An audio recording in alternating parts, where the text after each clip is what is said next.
Supposedly it's live.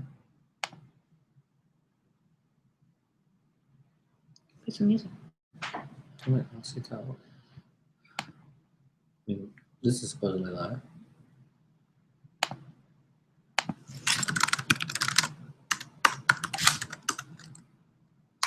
Hello? Hello? Nobody's saying it yet. No? Play different. Play a different song? Yeah, hold on, it's not.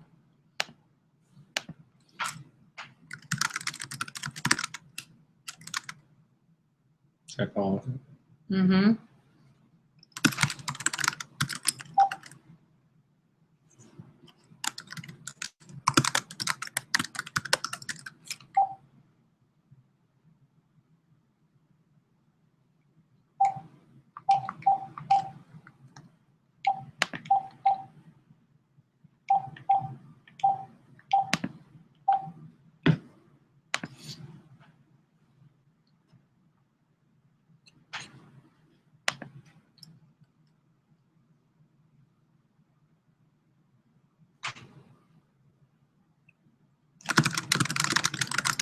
Hey, hi Dan. Jimmy. Hey, are you seeing us? No, nobody's saying this.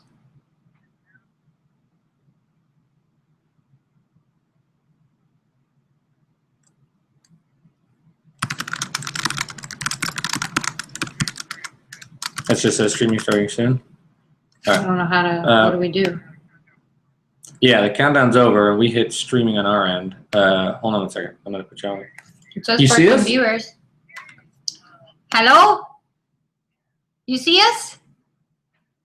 Does everybody else see us on there? Answer if you see us. Do you see us? Do you hear Ken? us? Do you hear us?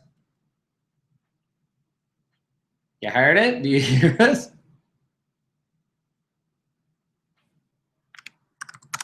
Oh, it's running a little low. Okay.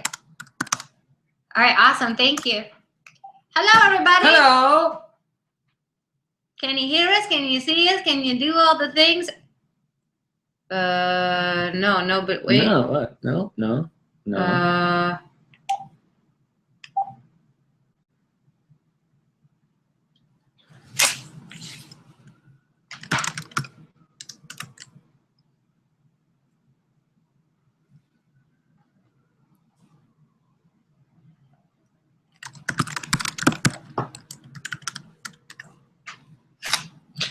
Nobody else can can see us in the chat besides you guys.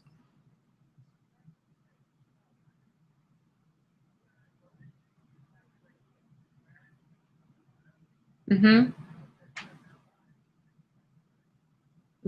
A square on the bottom of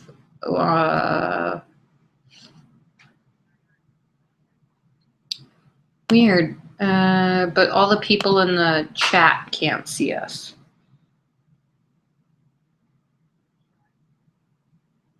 So on Google I can see us, but not on YouTube? I'm not sure. Hi, for those of you that can't see us, please hold on a second for technical difficulties. Yay! Just on the phone with tech support. Oh, refresh the page. Oh, yeah. Try refreshing the page and click I'm gonna the see if I can see it. thing in the video.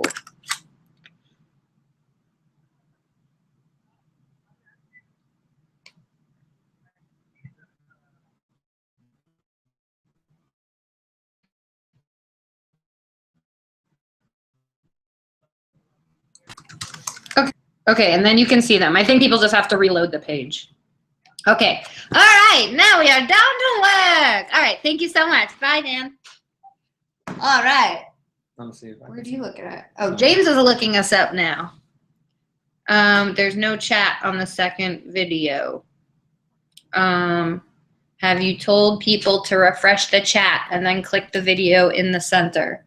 Hold on. We're checking on it too on our end. Be a part of the conversation. Oh. Hey, Yeah, it's there we are. us! Look at how beautiful. Okay, well, now Oh, it's yeah, good. okay, Okay. So it works. Refresh though, but people are not. I think that's on your. And can some people hear us? Can some people see us? A lot of people can see us, but you need to hit refresh. You need to hit refresh. Refresh. Well, you can't. If you can't see us, you're not going to hear that. Oh, type it. You need to hit refresh. And then a capital. One for chat, one for vid. Just refresh, people. Yeah, just refresh, because I was able to type it up. I can see it, so people they can see it. Okie dokie. Can some people hear? Can you hear us? I heard us. Oh yeah. There's okay. Great. Technology. What a sloppy start. We will begin. I like a sloppy start. You know okay, ready? Okay, hold on. Yeah, let's start over again. Hold on. Hold on. Okay, now, give us an intro. New Hey, it's like we just appeared. Hi, guys. How's it going, everybody? It's us. And someone's saying the sound isn't working. Oh, you might have to check it up on your end. I've got audio and video. The sound is working. You need to pull the chat into a separate window. There's a little button. Man, they make it even hard for you guys. It was like all day setting this up on our end. You two, get your shit together. Remember Stickum? Stickum was the shit, man. Rest in peace. Also, Ustream. I don't yeah, give a Jesus shit. Christ. What the fuck? Well, anyway. Hi. Hi. How you doing? How's everybody going? Yeah. I just see, please stand by. Tried refreshing. Best intro ever. Jimmy, I love your hair.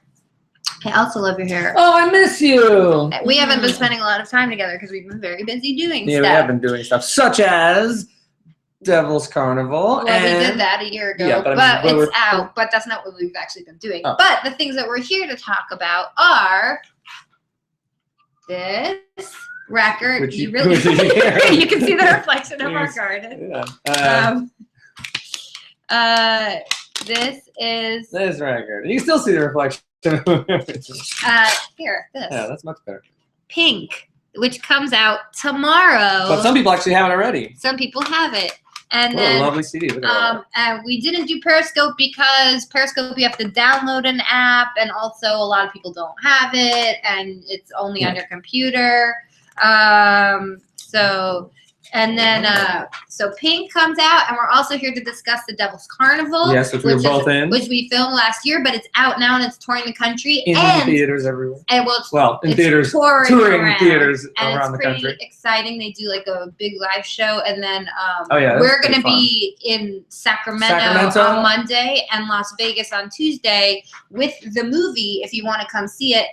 And I'm not going to lie, we're pretty amazing in it. Oh, you're pretty good. You were better than me. I'm gonna agree. No, I'm just kidding. I think you're doing. That's my life. I think we were both amazing, and we did it together. And I was very happy. It was the most fun stuff. Sorry, we really haven't. We haven't got to spend a lot of time together, so there will potentially be a ton of making out. We are also going to be. I'll show you more of this later. Making calls.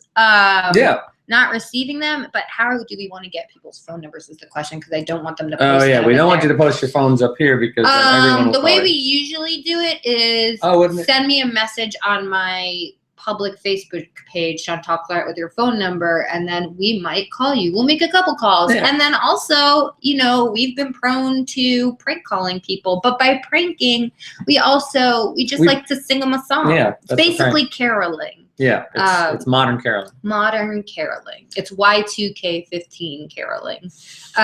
So do we have to have the chat open? I've come really close to meeting you guys, but I was never too nervous to actually say anything. Don't be nervous. Yeah, never be nervous.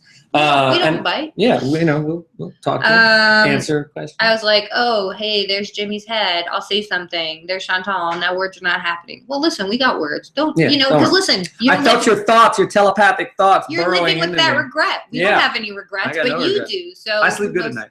I was there in Denver last night. Oh, you saw the show, the Devil's Carnival? The movie. I hope you liked it. I hope you liked the movie. We had a really wonderful time doing it. We sang and we danced and we beat people up, and it was amazing. A tongue twister, that song. It was a tongue twister. And I'm not used to long songs. You know what? Everybody, let's take a second and tell everybody else that this chat is happening. So, that they know that... We won't do anything crazy right this second. We're going to save it. The more people that are here, the crazier things we'll do. I think that... So if you So just tell people. I can see how many people are here. I don't know if you can, but I can. Yeah, the Devil's Carnival is really fun. I recommend it. I hope we get to do more. We get to work together, and that's the best. You're going to tell someone right now? You telling a friend? Mm-hmm. I'm going to phone a friend too. Hey guys, I'm doing a chat. Everybody, let's take a second and just like text somebody that we care about, or even somebody you don't like, so then you can have something that you can agree on, that you both love us and watching us talk to you together. How did you get the parts? We got the parts because we were contacted. Yeah, Darren and Terrence reached out to us and they had wanted us to play the translators, which were a sort of a buddy duo cop, goofy sort of cop thing. And I really wanted to work with Chantal. Chantal really wanted to work with me. And it was an opportunity to do that. And it was a pretty cool thing. We liked the description that they had of the world and everything, of heaven. And so we were like, yeah, let's do it. And then what we came in with, sort of our ideas of like, hey, we kind of want to play this like this, and like the weasels and stuff. They were like, oh, that's great. And we, so it was a good, like what they had written and what we brought in was just a perfect combo. And I don't know how anybody would have done it who wasn't either boyfriend or girlfriend, married, or even brother and sister, because it's such a good thing we're all three. Yeah, but it's really like a. We never did a song with Emily. But it's a real interesting. It was a cool part. What's the story behind Pink? What is the story behind Pink? Wait a second. What? Oh. Jimmy! Chantie on the street! Chantie on the street! Jimmy, what's the story behind Pink? Well, let me tell you. Back in the early 90s, I was writing a bunch of stuff, and I was writing it, and it was kind of going along. And then I wrote Bring the Pain. And when I wrote Bring the Pain, I was like, wait, that's it. That's the sound that I want for mindless self-indulgence. It's everything all at once. It's all these things that I have in my record collection, that everybody has in their record collection, all slammed together. And that way, and that's what I like. I like everything all at the same time. And so everything pre-Bring the Pain, which is pretty much 97 all the way, back into history, I shelved it. And we forgot about it, and then we continued on. But I registered all the songs on copyright, and kids, when we started getting even just a little bit of traction, like around Frankenstein days, people were like going online and being like, what is this record? What is this Pink with all these songs? So people have known about this record since I'd say like 2000, maybe 2001, and it's just kept building this like, what's this Pink record and when's it going to come out? Wait, this isn't plugged into anything. I don't really need the whole No, I know, but I like the illusion. What's this Pink record and why, Jimmy, what's the story behind Pink? Let me tell you. And so then I do like your little... throwing it there. Yeah, get back to your job. So now we were on a hiatus, and so I was like, now's the perfect time. I'm getting sick of holding on to this stuff. I'm not making any money on it unless it's out there. And people were also... That's called the music industry. I know. And people were also, the self-titled, which did come out a long time ago for like went like to radio, and then there was a couple in bins and used bins. People were selling them on eBay for like $500 a pop, and I was never seeing any of that money. So I was like, well, fuck it. Let me just throw all this shit out there and get my goddamn money. And I wanted to, and plus 90s retro is so cool right now and kind of hip. And I was like, this is such a 90s thing. I want to keep it 90s, and the artwork's all 90s, and the songs are all 90s. You're so cute. Oh, you're so Sorry, I'm a distracting interview. I know, wow. And so that's Story on Pink. And so that's why, if you look at it, that's like some 90s retro programs, and some 90s retro stuff. Whoa, don't want to enjoy it too much. Devin, if MSI is the same age as you, that means you're old. Yeah, it's true. You're very old. So what's your favorite song on Pink? It's probably a toss-up between Be Like Superman and the Personal Jesus cover. It really kind of blew me away because I found it on an old cassette, and I was like, why the fuck did we never release this? It's so fucking dynamite. I know what your favorite track is. I have two. I think. Oh, I know which one. For the Love of God, I love a lot. I love that. I love that whisper. Yeah. And then I also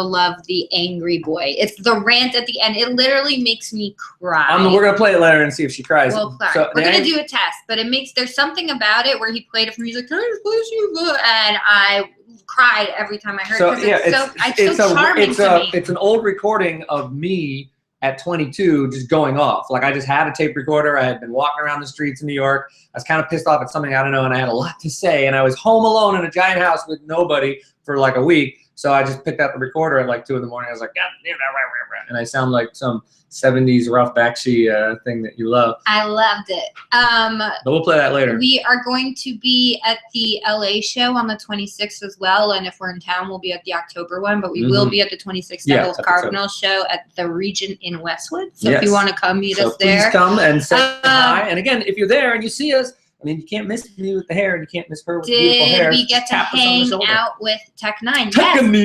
Yes, Tech 9. Was that a Tech 9 impression? Yeah, no, it's Tech. That's what you say when Tech 9. Oh, I didn't. There's a bunch of Tech 9 things. Sorry, we Tech 9. I just. You don't know anything about Tech? I just didn't know that. But all my knowledge from Tech 9 comes from Aaron Hoy and Ian. He's so nice. Such a nice guy. Incredibly talented. Yeah. I mean, my God. It's bananas. Every take he did I got chills watching. We got to watch his performance at Devil's Carnival. We were on set and we got to watch him do his, and every take was phenomenal. Bananas. Yeah. I highly recommend. Even if they didn't use the take, like it was like, oh, it's out of focus. He's dead on, and so good. James, can you unblock a person off of Twitter? If they're blocked, if you block, probably for a good reason. People always write shitty things, and then they go, "Why did I get blocked?" Because you're a fucking idiot. Well, I like it when people get blocked by other more famous people, and then they come to me thinking that I'm going to talk to them. Yeah, can you take some time out of your day? Yeah, could you talk to Gerard and tell him to unblock me? Sorry, dude.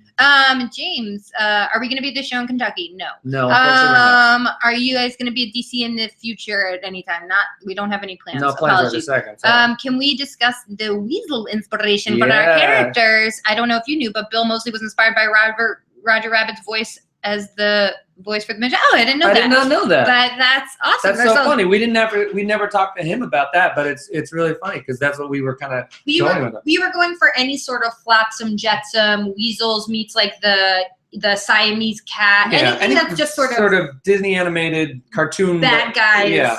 And also that time period, Roger Rabbit's kind of a similar aesthetic time period. Like Heaven has like a very 30s aesthetic to it. Yeah, so we were trying to keep it real classic. Yeah, see, like, you heard it? See, you heard it? I heard it. So we're real gumshoes. Gumshoes. Plus, we like all those old movies where they're like, hey, everybody. His Girl Friday. His Girl Friday. Oh, so good. Yeah. Man, that woman.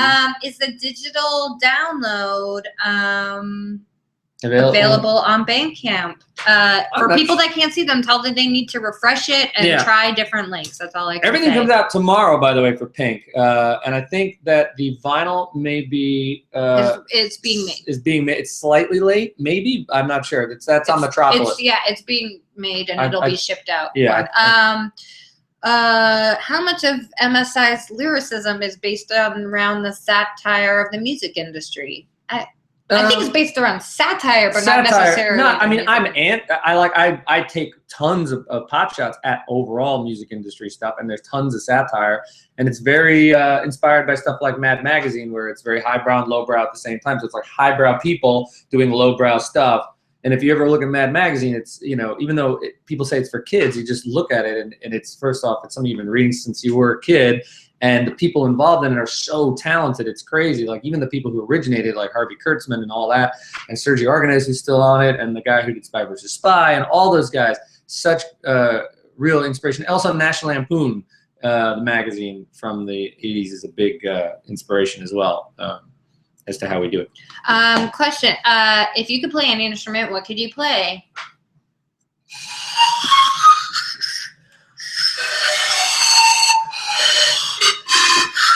Oh, really? Oh, how about this?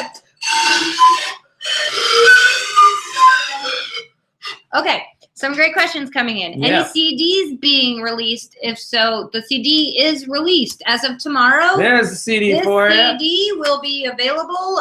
You can order it on Amazon, from Metropolis Records, via any, I'm sure, traditional retailers. And just, just go to here's some fun little facts. This is actually this part of this artwork is based on an actual 12-inch I own. This is the computer program. I wrote almost everything on mindless self-indulgence. This is a disc that actually had some Pink stuff, and this is actually my VHS collection that I was throwing out, and I turned it into this piece of artwork. And all the graphics, I kind of art directed them and took a lot of the pictures, but sent them over to a person who's really done tons of our graphics throughout the years, and that is Kitty, which I don't know if anybody knew that, but Kitty does a lot of our you know, putting stuff together when we do T-shirts and stuff. So even if we do have an artist who we hire to do stuff like that, whether it's, you know, Jonah Vasquez or we do, you know, Jamie Hewlett or something like that, the graphic designer person who pretty much puts all that stuff together is always been, since the way back in the day, since Pink, has been Kitty. So if I have ideas, like I'm like, hey, Kitty, I want to put a disc on a CD, I send her the disc, she puts it on the CD, and, you know, there you go.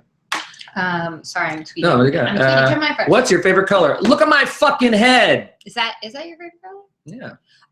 What songs are about me? None, because they were written when I was a child bride. Yeah. So I was just none of the songs off of Pink are about Chantal. I was just a twinkle in his eye. But what a lot of people don't know is, I'm not sure if they know, but even though they know that there are things where it features Chantal Clarette, most things on MSI since, I'd say, anytime you hear like a little, you know, like a girl sample or she does so many impressions, it's so great. And she's all over MSI records, like any little, like, you know, even if I sample like a ooh, and then I'm playing it in and there's some crazy breakdown with like it's usually he just gives me he usually has me come in for a day or two and have like a list of different voices. It really is like a voiceover. Yeah. My favorite, honestly, the number one, the Mary Poppins imitation in Ass Backwards, man, that is the fucking best. I just listened to that the other day. It's so good. I haven't listened to that since we did it. Or, I mean, I guess I've heard. What was the costume and makeup process for the translators? Was it a pain in the ass? No, it was a pleasure. It was actually really cool because there was no prosthetics. It was makeup, and then it was... You know who had a hard time? Terrence. That mofo. Woo! The devil. The devil, man. That's prosthetics. Hours. I feel bad for him. Although, what I did like, and another thing I really liked about Devil's Carnival was it was a big enough production where it was super professional. I had tons of people working on it, but it wasn't so big that it was, you know, that it got... Overwhelming. Yeah, overwhelming. And you could talk to people. So, like, for instance, we were supposed to wear these really heavy coats for most of the production, and then these sort of tighter black, thinner coats for less of the production. But we asked if we could reverse it because we couldn't dance in the wool coats. That also, huge. And I am allergic to wool. Yeah. So we were kind of like, you know, is it okay if we switch it to that, you know, for the smaller amount of time? You know, it was supposed to be different time periods, but for the smaller amount of time. The present and the future, or the something like that. Present and the present. Yeah. And so they were like, yeah, go ahead, switch them. And so, which was great because we got to do our scene all just in the like sort of black vinyl stuff. And everybody worked on that movie. The crew was amazing. Incredible. We're still friends with most of the people. Yeah. Oh, well, speaking of which, Danielle Souza, who was the costume assistant and incredibly sweet, and also lion hat maker extraordinaire. Oh my God. Asked, what's it like seeing people cosplay as the translators? Awesome. Amazing. Fucking incredible. Really, really we fun. love it. It's such an honor to be a character that people invest their time I and love energy into dressing. But they've technically been cosplaying you for years. Yeah, but that's a little different. It's fun to do a character and then somebody plays that character. You know what I mean? Yeah. Like people dressing as me is people dressing as me. Yeah. And that's although there was a couple people who did do Zed when I did Lollipop Chainsaw. Yeah, there were some people who did Zed, but translators is crazier even than Zed. If you have like one more character, you can start going to conventions and making that blend into convention buddy. I gotta do one more. We need one more cult character. Yeah, I need a cult movie to be part of. And then Jason with Chantal. All right. Let's see. What other questions? How did you start singing? I'm a freak of nature. He's weird. Don't ever look to him. Look, I don't practice. I don't warm up. I just did it and it worked. I basically what I did was I was like, I like all these different things and I'll just do imitations of them. Because if you do something where you don't take it seriously, like if you did like a Bon Jovi imitation or something and tried to sing, you know, a Bon Jovi song like as goofy as possible, you're probably going to sound pretty good. At least like an imitation. As soon as you start to go, oh, well, this is serious, this is my music, you know, I'm going to sing with my microphone. And then you start to get like, oh, is it right? Am I doing it? When you just like, wow, ooh, you know, that kind of shit.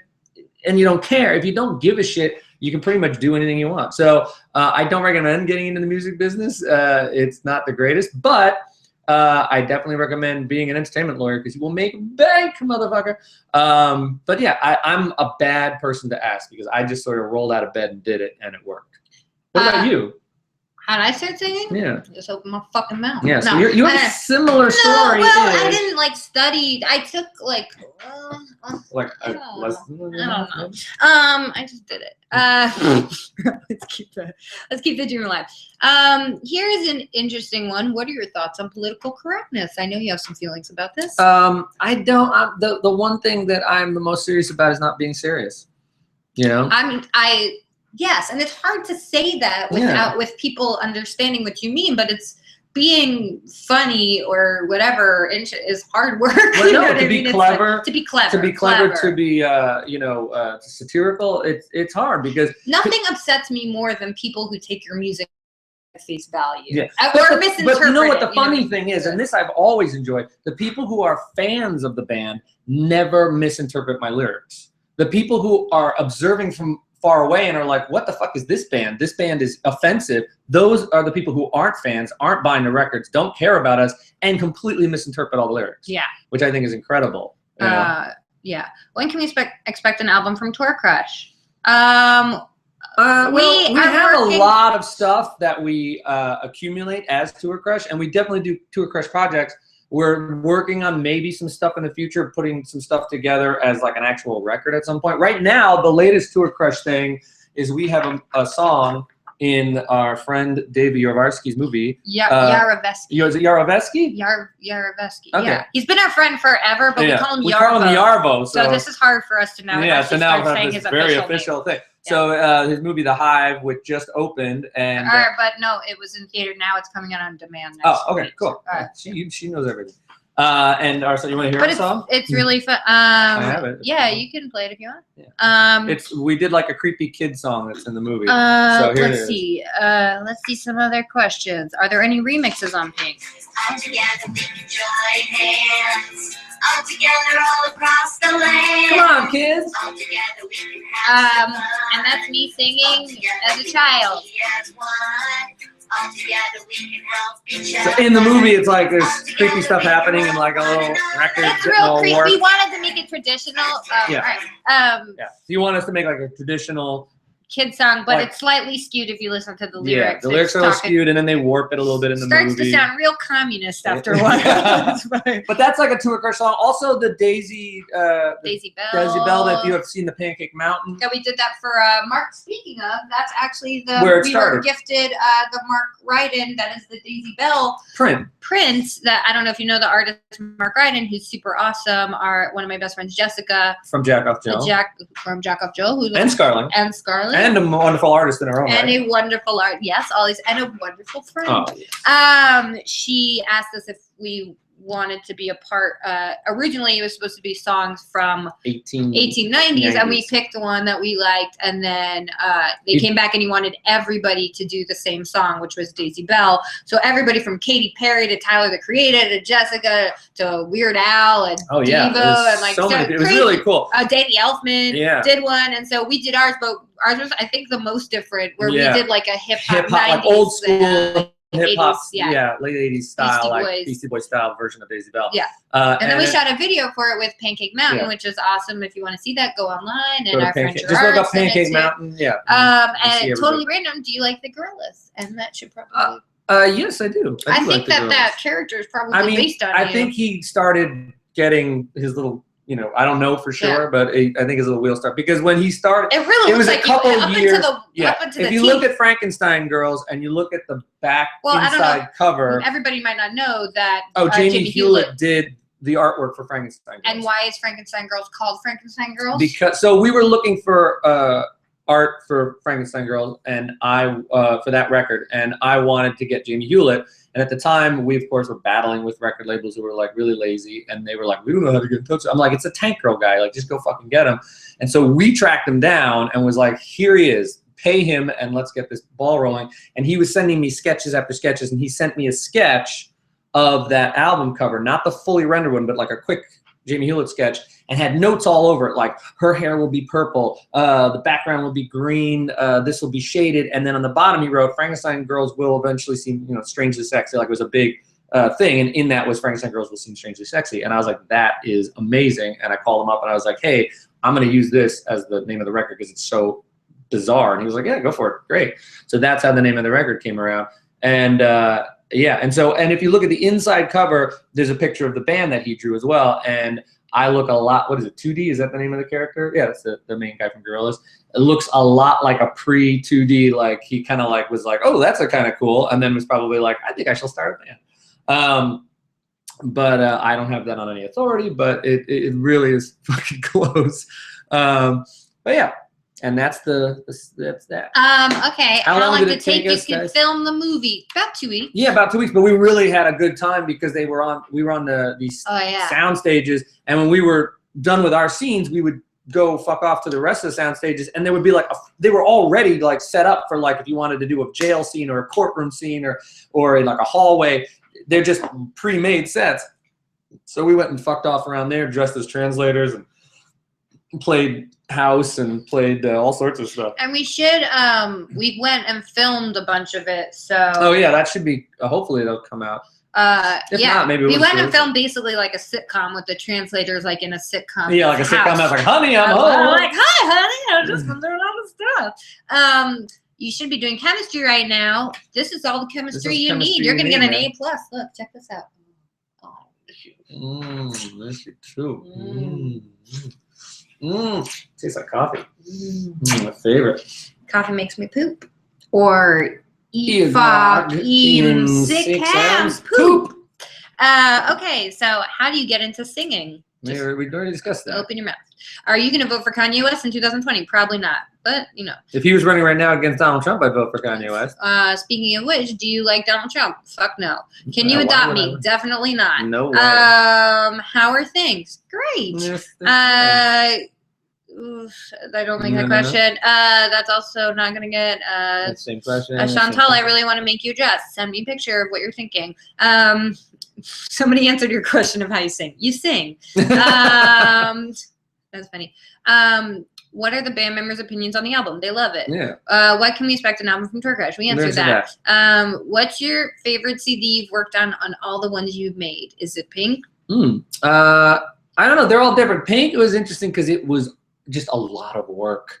It was a lot of work. If you look at it, there's a bunch of interviews I already did where I listed out all the things I had to do. Because if you're just starting with a brand new song, you're starting at scratch. Hey, I'm writing, okay, now I'm going to put this. Okay, I demoed it up. Oh, now I'm going to start production. Now I'm going to do my vocals. Now mix, master. So that's what it takes to do a song. Now add to that a huge more list of like, okay, I got to go through old tapes, find the songs I want, put them in the, okay, I'm going to use these songs. Now I got to go find the original equipment. Now I got to go find the original discs. Now I got to find a way to transfer equipment from the early 90s and late 80s into modern equipment digitally through. So I have to go from 90s equipment to mid 2000s equipment to late 2000s, So I literally spent 6 months just transferring everything to get it to sound like how it was back in the 90s before I could even work on it.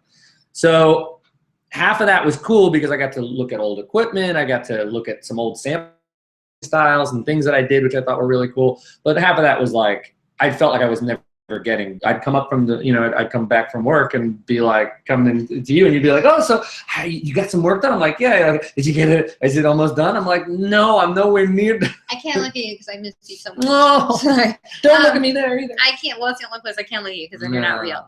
Thoughts on Australia? We love Australia. I've never been. But we absolutely love New Zealand. I mean, I've never been, I can't say whether I like one or the other, but I know I love New Zealand. Australia's my favorite place to tour. Like, I think everybody has a favorite place in the band. Like, Kitty loves Japan. I like Japan. I have no problem with Japan. I love England, but I've never toured in Chantie loves England. And I like Japan, but I don't like touring in Japan, actually.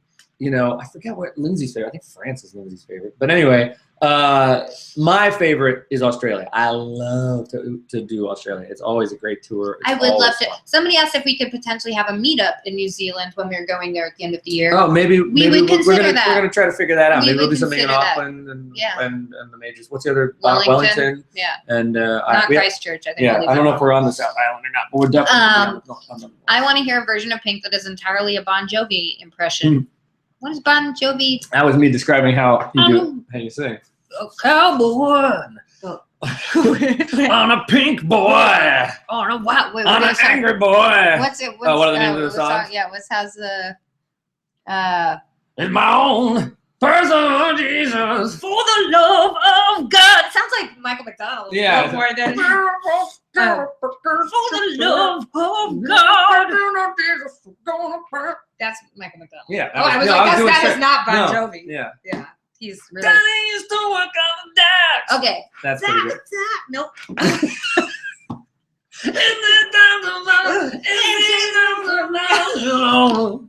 By the way, these are songs from Pink. Cinnamon. Yeah, this is what you get for paying. My SO, significant other, my SO, and I are definitely going to cosplay the translators. Yeah. Translators in the house, you heard it. Everybody, let's take another little break to tell everybody that we're here Yeah. chatting. Everybody, I'm gonna text a friend. take 20 seconds and text a friend, or tweet a friend, or Facebook, and tell them, let's all come over here. Listen, I'm gonna Snapchat a friend a picture of my dick Mm. with a text that says, "Hey, if you want to see the rest of this, what this is attached to, no, you don't think it's a good idea?" You're asking me if I think it's cool that my husband Snapchat a picture of his dick to somebody. I feel conflicted. Just being honest. Hold on one second. I'm just double checking that we are sending out. It's a YouTube thing. People are seeing the chat. Some are with the same link. Just tried it. Yes. Okay. You can give this exact link to. Here, I'm going to send out another link. Yeah, that's just in case. linking it up. For those, it is not working for. Try this. Hold on. I'm posting it. This is my new mask. This is what I'm gonna cosplay as.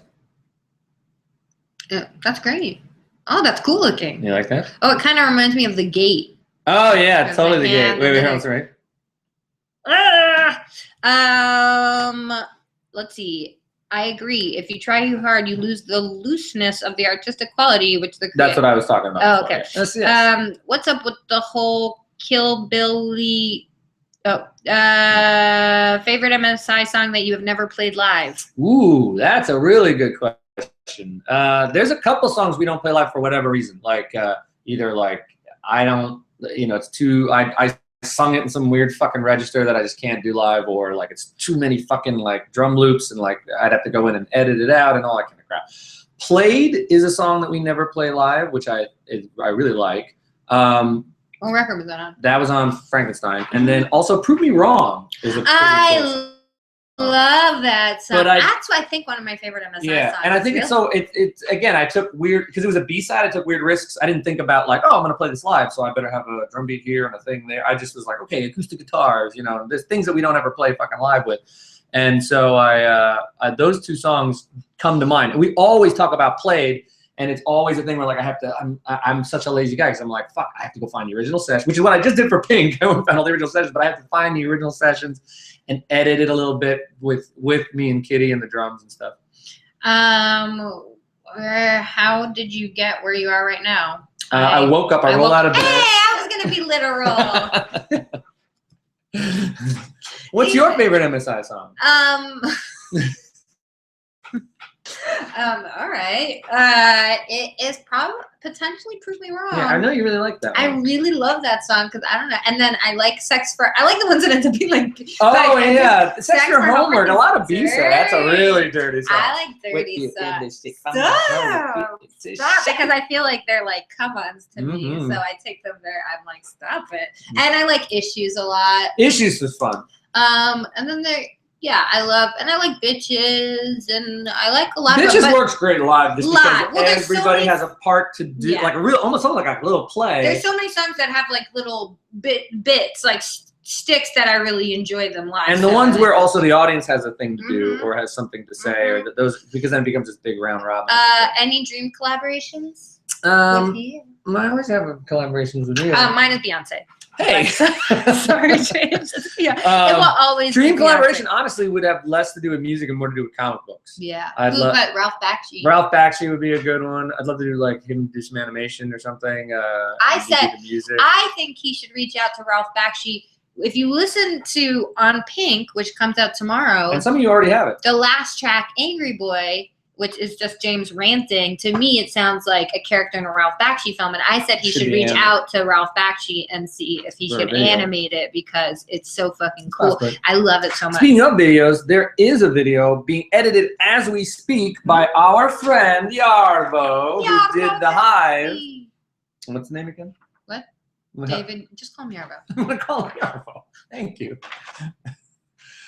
He's doing a video for Personal Jesus, and we filmed it like a week, 2 weeks ago or something, a week and a half ago. And it was, I mean, oh man, it looks phenomenal. I've yet to see an edit, but he's working on it as we speak. But even just the stuff that I was seeing through the camera looked amazing. Oh, it's going to be so cool. Oh, it's going to be so great. I think...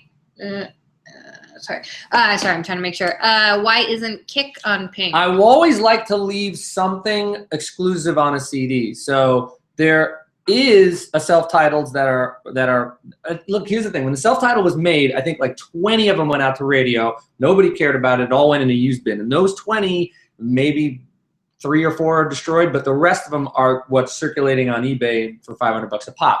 I have a couple boxes of those, and I will probably sell them at some point. But I always like to leave something on a CD that's not on a digital, something on a vinyl that's not on the CD, just because it gives it a little bit, you know, of fun. You should have different artwork. You should have some special things. So I was like, why bring that over and spend all that time and make, you know, 25 songs for myself to work on? I mean, already had to whittle 35 down to 19. So I was just like, meh. Any celeb crushes? And then do we have any other ones? None. No. Other than George Clooney. Yeah, he's allowed. He gets a pass for George Clooney. I love George Clooney. How was Oprah? I never met Oprah.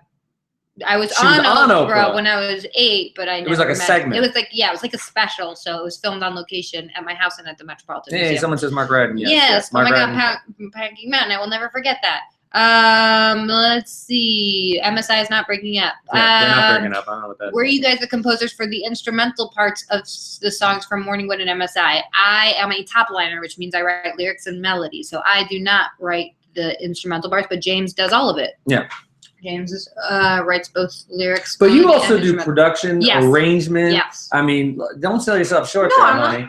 I'm not selling myself short. I mean, even for my stuff, look, we live together. We're both love each other. We're very impressed with each other's talents, and we're inspired by each other. So of course, you're gonna walk through the room and be like, hey, I'm missing something for a lyric. No, I am not a passive participant in the studio. We always comment on each other's stuff. We always want to hear each other's stuff, and there's definitely times where like I'll play her an MSI song. I'm like, oh, I'm totally done with this. You gotta hear it. It's really cool. And she'll be like, bridge is awesome. That should be the chorus. I produce, but I don't technically play an instrument, but I produce a lot. She does a lot of production. And she's very smart about it. And so, yeah. So I'm very, very involved in it, but I am not the technical composer. You're not actually sitting down at the piano going ding, ding, ding. Because I'll do a lot. Yeah, I'll do, but I'll also do melodies for instrumental parts. So I'll be like, and then the bass go boom, boom, boom, boom, boom. You know my song would go boom, boom, boom, boom, boom. Or this one. Except the pamphlet. Yeah, pamphlet. Oh yeah, I know what you're talking about. Yeah, that's a Drake song. Okay, yeah, that is a Drake song. Jessica is beautiful. When can we expect more music videos? Probably in about a week-ish, maybe. Yeah. I love you guys. Can't wait to get my hands on the album. Hello, everybody who's just joining us. Man, have you seen Pedro playing Hedwig? Of course. Yes, we did. Yes, I did, and it was awesome. And we got to see it with John Cameron Mitchell. Yeah, so which is such a fucking awesome. And then the other little interesting fact is that most of the other people not in the band, but in the backup band, like the backup drummer is Bruno, who played with us, and then the backup guitar player is Will, who played with Morningwood. So there's a bunch of Morningwood people were in Hedwig. Melanie Martinez, I don't know who that is. Why was If called If there was any meaning behind it? There is a lot of meaning behind that. Usually our song titles come from some sort of meaning, and for If it was, we didn't know what was going to happen next. We were like, this record could be, Rebel was a very big record, and we were ramping up, and everyone was like, here comes If, and there's this big thing, and it's going to break here, break there. So there's a lot of, not necessarily pressure, but a lot of expectation, I guess. And so we didn't know. We were like, shit, we might do this and it might be a bomb, or we might do this and we might be touring forever. It might be a monster. And we were all in weird spot. It was before, you know, everybody started having babies and getting families and stuff. So we didn't know what was happening next. And that was where that thing came from, was if. I was like, boom, done. It's such a small, teeny little word. Nobody ever uses it. I've never seen it on anything. And so we were just like, that totally describes what we're doing. If this record gets really huge, we're going to go down that road. If this record doesn't work, we're going to go down that road. If we fucking decide not to be a band, that we're going to go that road. If we continue, you know, there was so many possibilities, and we had no clue what the actual end result was going to be. It was very, it was like a closed door that you had no clue. It could be a tiger on the other end of it, or it could be like a wonderful plate of sushi. You had no fucking clue. Oh, and also, yeah, if you want to send questions to my Twitter, you can. I'll check that because the chat isn't working for some people. So go ahead. Somebody wants to know from Twitter at Macy Johnson, what's you and Jimmy's marriage like? It's the best. Literally the best thing in the entire world. Best. Now, what's good for the goose ain't always good for the gander. I don't know what that means in this context. That I like geese. No, that like we have a great marriage and we really love each other, and that's great. If it doesn't work for other people, it doesn't work for you. I think you mean sometimes a lot of people get married because they see how awesome our marriage is, and then they're like, wow, marriage is not exactly like the same. Like it's not about being married, it's about being married to Chantal. Like I had no plans. So everyone married Chantal. No, I had no plans of getting married. Me neither. I never grew up being like, I can't wait to. In fact, you know, like when I thought of like, oh, like I want a house or whatever, it was like, how do I get those things? Never like, oh, I can't wait to have a man get me those things. I never envisioned my wedding day. I never envisioned any of that. But aside from marriage, I knew I wanted to be with Chantal for the rest of my life. Yes. So we were like, hey, let's get married. It's the best thing. It's the best decision I ever made in my life. And every day we tell each other that, and that's a big part of it. Just because not because we feel obligated to. No, I just saw you the other day dancing in the supermarket to some, what was that, Demi Lovato song or something? Yeah. You love it like a love. She didn't know I was coming up the aisle, and she was way in the background, and I just started like putting stuff in the cart. She didn't catch it. I was halfway in the aisle, and I loved it. So cute. That was yesterday. Favorite TV show? So many. Too many. But here's one that I don't give enough props that I have watched every episode of and continue to do so despite its ups and lows is Saturday Night Live. Oh, yeah. I love Saturday Night Live. Listen, I know it goes through peaks and valleys and different casts and stuff like that, but to me, it's a constant. It's just, since I was a child, I just think it's so incredible. What a feat of like just every week doing a live show for an hour and a half is incredible. And I've never gotten to see it live, which is crazy.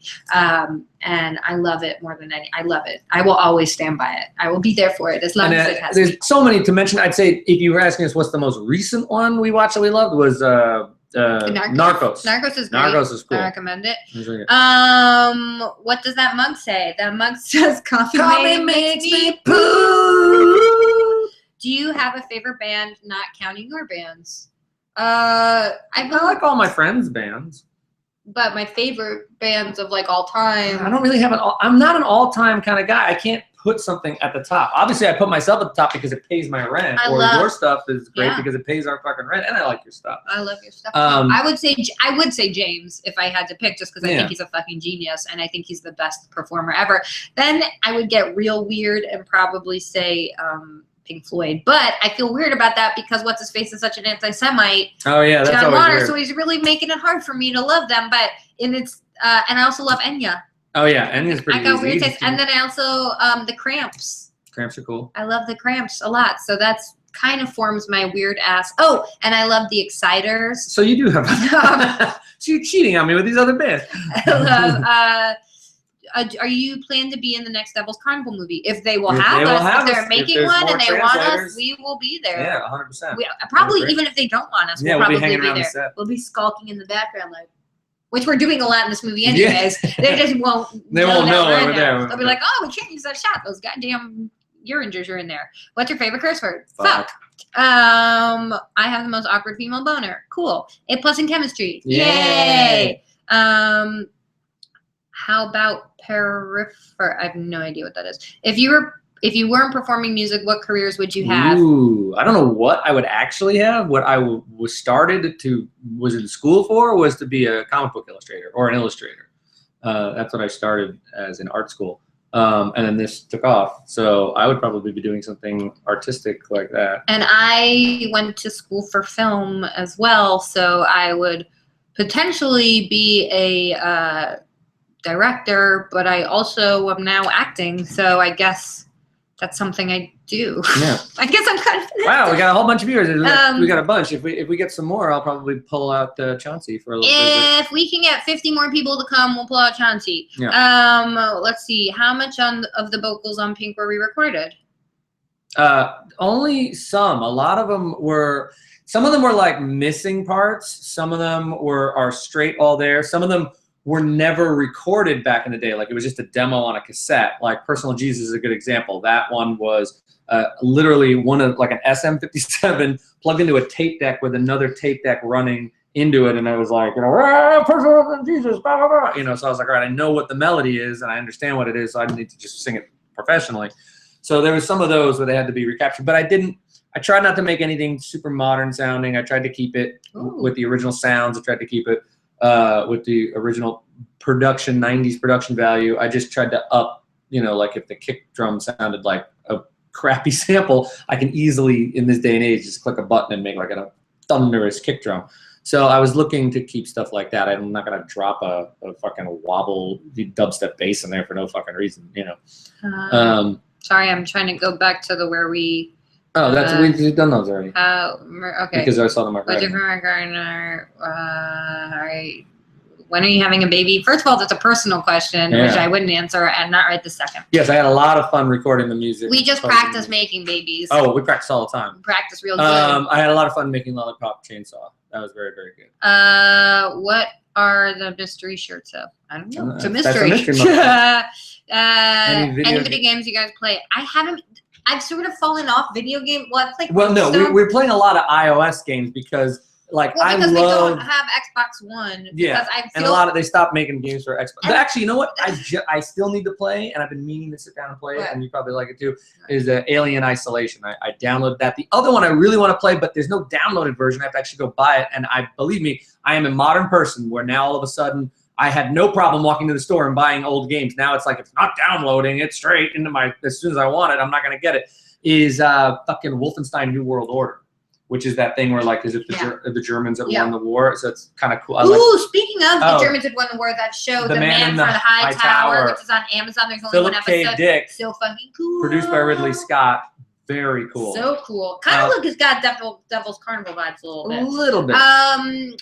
What was video game? Oh yeah, because we don't have an Xbox One. I don't want to get an Xbox One because to me it's too creepy. The fact that it's always watching you really weirds me out. So I don't want it in our house. Yeah.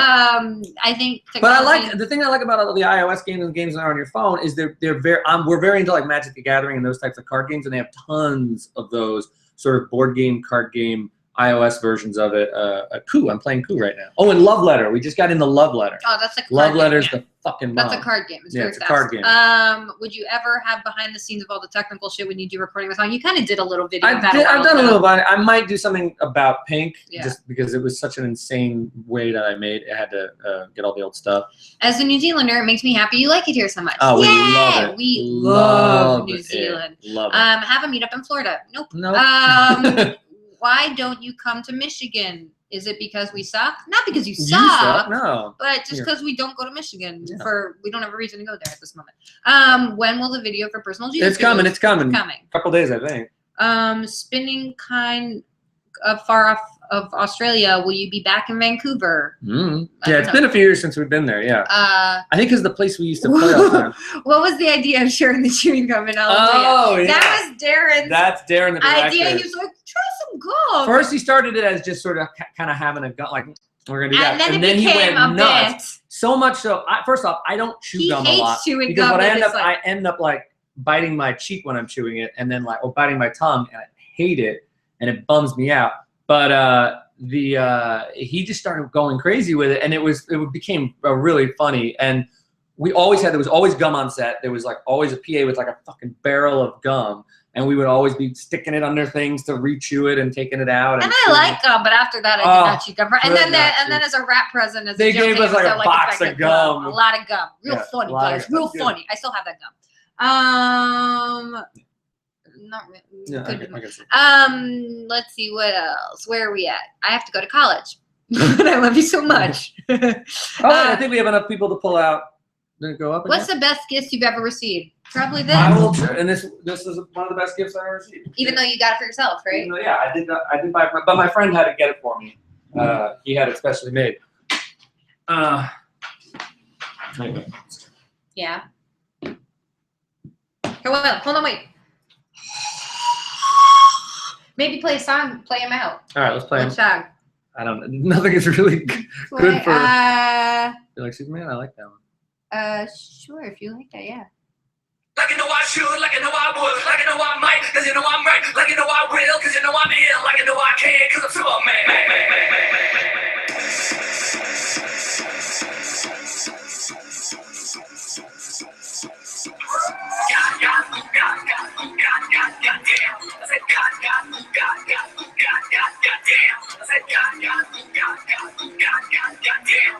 I'm gonna make two things very clear. Oh, that's me. Yeah.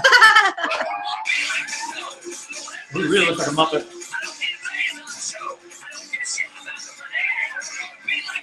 That's Chantie. He's a good dancer.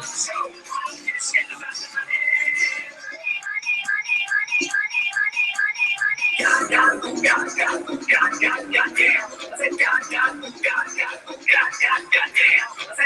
think the next thing I'm gonna do is maybe put a thing in your so you can speak. I'm gonna make two things very clear right now.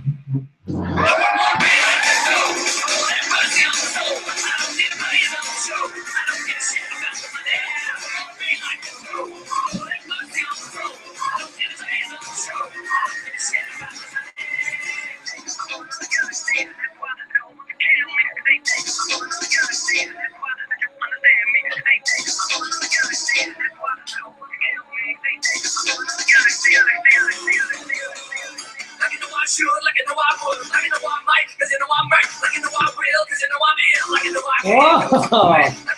Your favorite prop? My favorite prop. It looks weird now that I don't have red hair.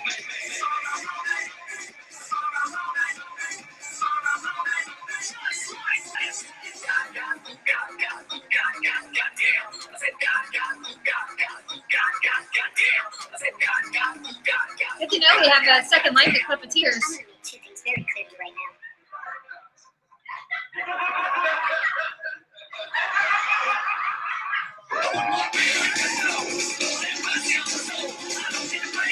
This is the music video, by the way. Yeah. We like to pocket a lot of the money and just make cheap videos. This got $10,000. 10,000.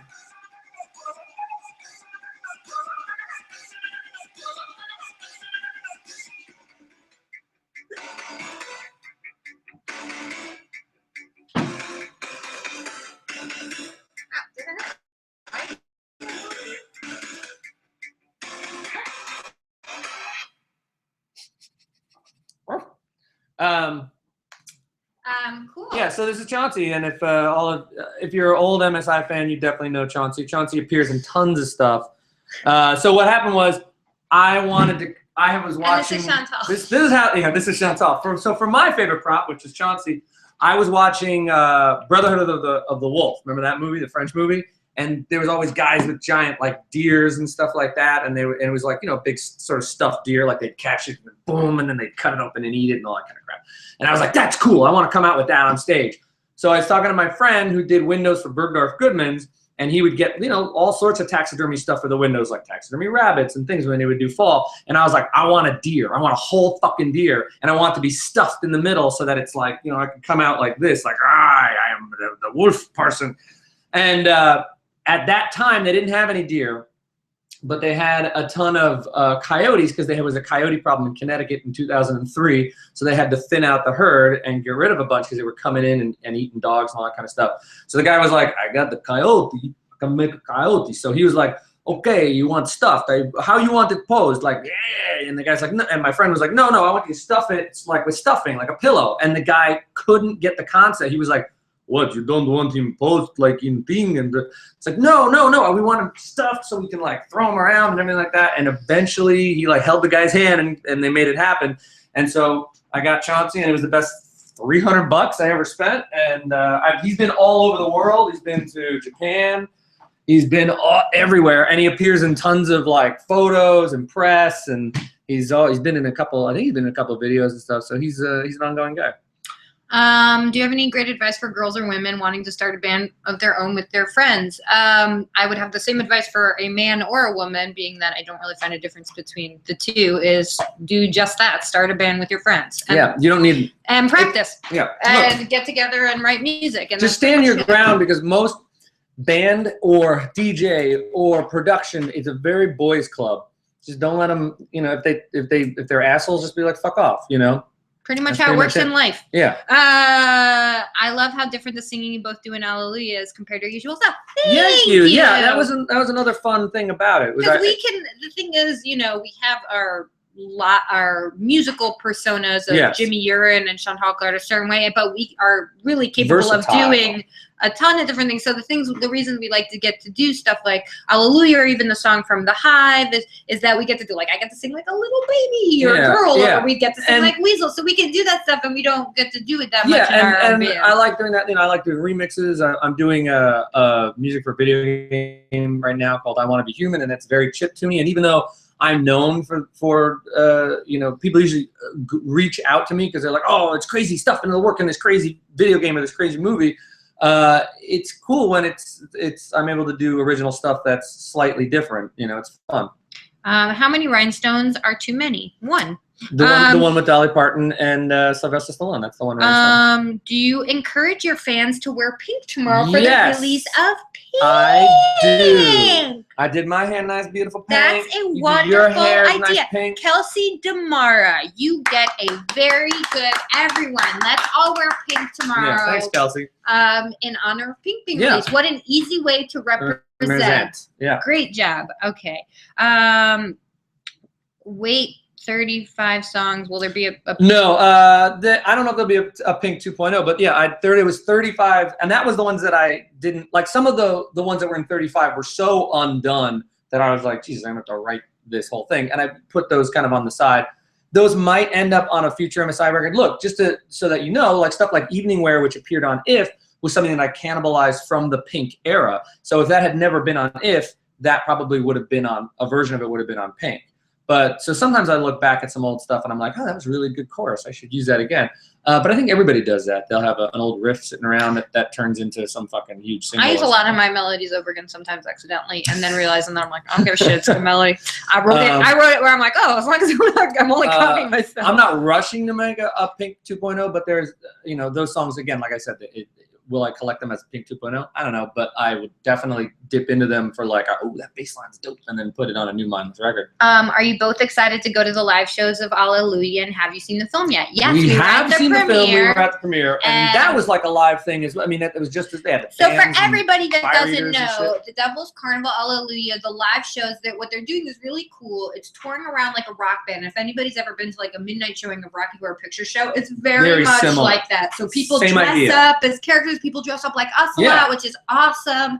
And then they go and they do like a chant, and everybody's very like audience participation. And the audience kind of knows what's going on and what. And even if you don't worry, you don't even need to see the first one to know what's going on. It's totally fine. There's a like what happened before, and so everybody dresses up. So it's such a great atmosphere, and they have like opening acts, like whether they're like fire breathers or and just like a band, they sell like merch and DVDs of the old movies. It's really cool. And then there's usually special people there. So like on Monday in Sacramento, it's gonna be us, and on Tuesday in Las Vegas, it's going to be us. And then we'll also be there on Saturday, the 26th in LA. So it's really exciting. And so we did see the film. It was super fun. We were so happy with our parts in it, because I was a little nervous because I was technically the first time I've ever seen myself act. You were great. So were you.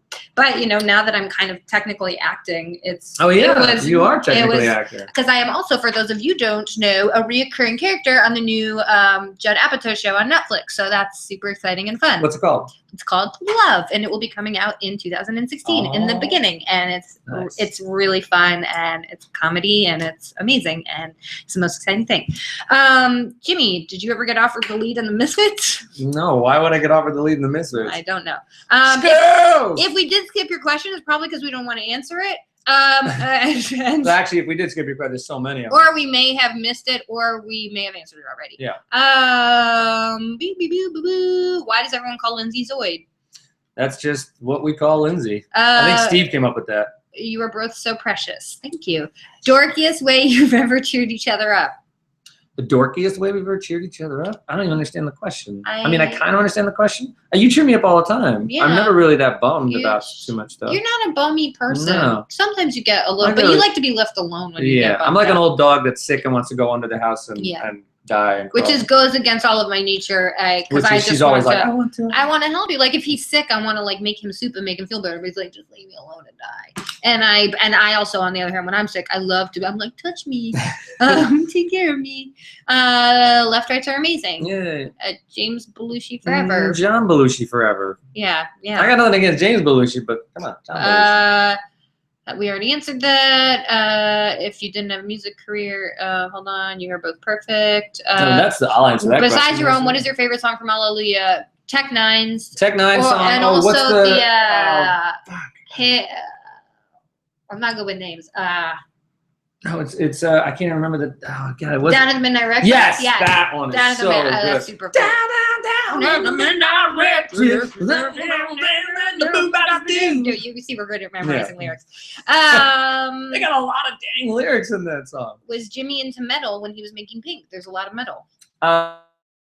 I'm into everything all at once. So there's different, things. Industrial. It's kind of an industrialish record. It's kind of where it comes from. Because in the '90s, when you had a synthesizer and you wanted to be cool, it was all about industrial. Because in the '80s, it was all about new wave. And so there's great melodies in new wave, and I like new wave like that. But the '90s came along, all of a sudden, everybody who had a synthesizer who could program was like, oh, I can be just as hard as the guys from Metallica. All I gotta do is just So you get that when you're growing up. Opinion on Marilyn Manson. Seems like a piece of shit. Yeah, it seems like a piece of shit. Pretty sure I'm right. Yeah. What happened to the project with Surge? It's still floating around. There's some. When you do projects with all sorts of different people and all sorts of different things, some things get greenlit, some things get ungreenlit, some things get moving. Nothing with Surge. Surge The is great. music is done. The music's been done. forever. We're just trying to find how we want to release it because it's not just a record. It's kind of its own weird thing. So it might be animation. It might be a graphic novel. Like we're still fucking around with it. But that's how it is with any. I get offered like a bunch of different musical stuff, and sometimes like someone's, I want to do a documentary about this, and then it's like, oh, we're caught up in litigation, and so it's like, all right, well, I was really looking forward to that. What's it like working with Jonan? Jonan's great. Jonan and I became. And any future collaborations plans? Jonan and I we always hang out every so often. I mean, he's somebody who when we initially reached out to get something like a T-shirt or a poster, he was basically, looking to do something more. He was like, no, I want to do a video. And we were like, oh, cool, a video by the Invader Zim guy. This is going to be great. And then he was like, I don't want to do it animated. And we were like, okay, do whatever the fuck you want. And that's the Shut Me Up video. If you go on YouTube, you can see a Shut Me Up video, and that's directed by Jonan. And then Jonan did the artwork for If. The deluxe edition. So if you get the deluxe edition, it's fucking beautiful, big fold-out, all his artwork and stuff. And then we've been friends ever since, and we were hang just out. with him. Yeah, He's we just hang out with him. He's a great guy. What about Guar? Guar's awesome. Guar's awesome. It's very sad. It's very sad. Any plans for Halloween? Celebrate. Not yet. I know what I want to be for Halloween, but I won't give it away. Oh, don't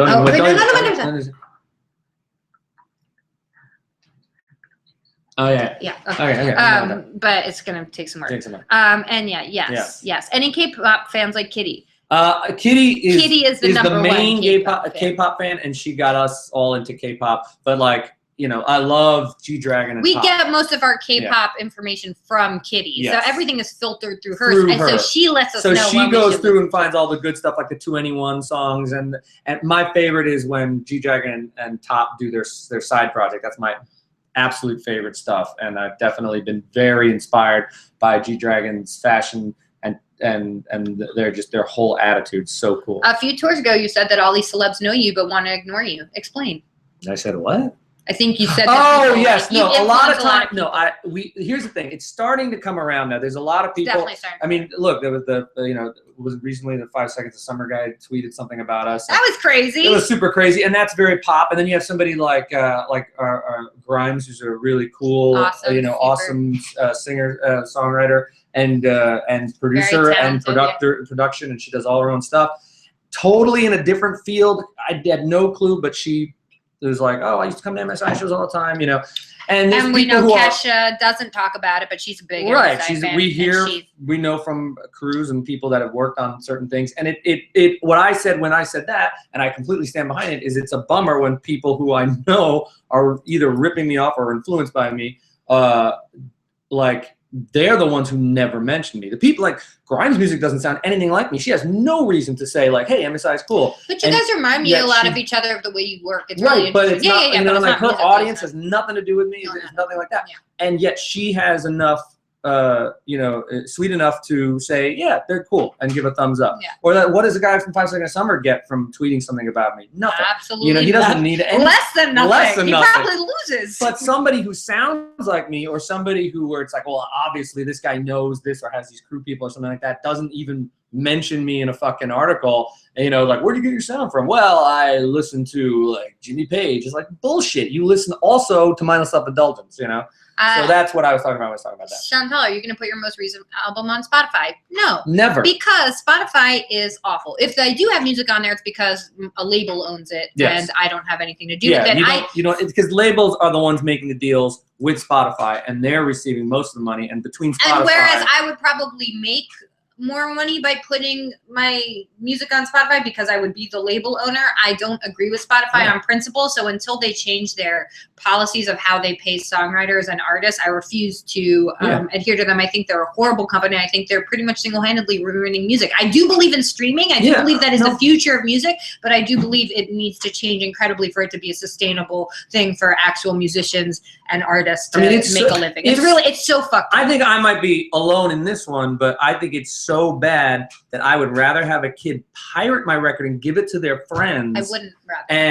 And promote it, like, you know, to all their people, and because they will probably buy it, you know, eventually some of their friends will. No, I mean, like, also it's to do Spotify. Spotify makes it so well. But here's the thing, because for you, because for you that can translate into touring. Like that person will come to a show because I'm somebody who can't even tour. That doesn't. That's true. It doesn't apply to you. My only thing 100%. Is my only commodity is selling my music. So buy all her records, please. You can get it on iTunes. Yeah.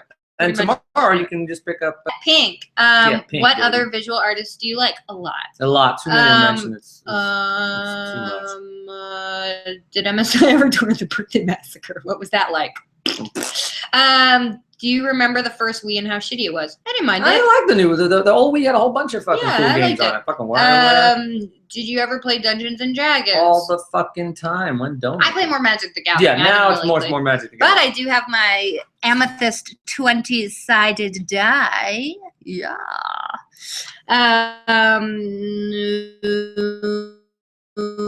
Let's see. What fictional characters would you identify with the most on a personal level? With you, I would say.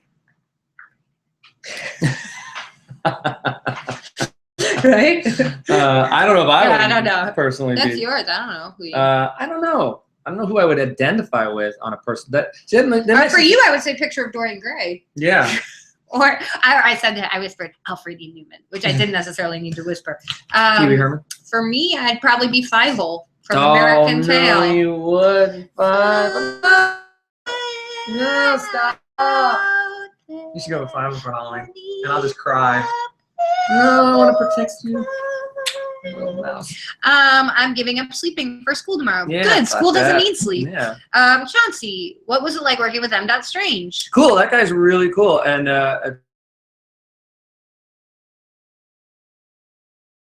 it's a hard thing, especially all the computer stuff. Right? He's a funky dude.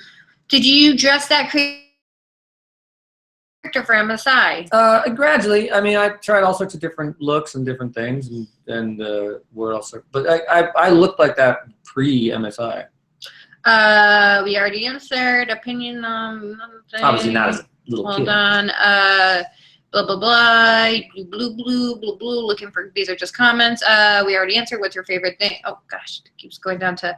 Did you ever keep in touch with that cute bear, the dog we fostered, Bear? Oh, no. Bear. But I'm sure he's doing great. But they did send us pictures. Are there any bands you regret touring with?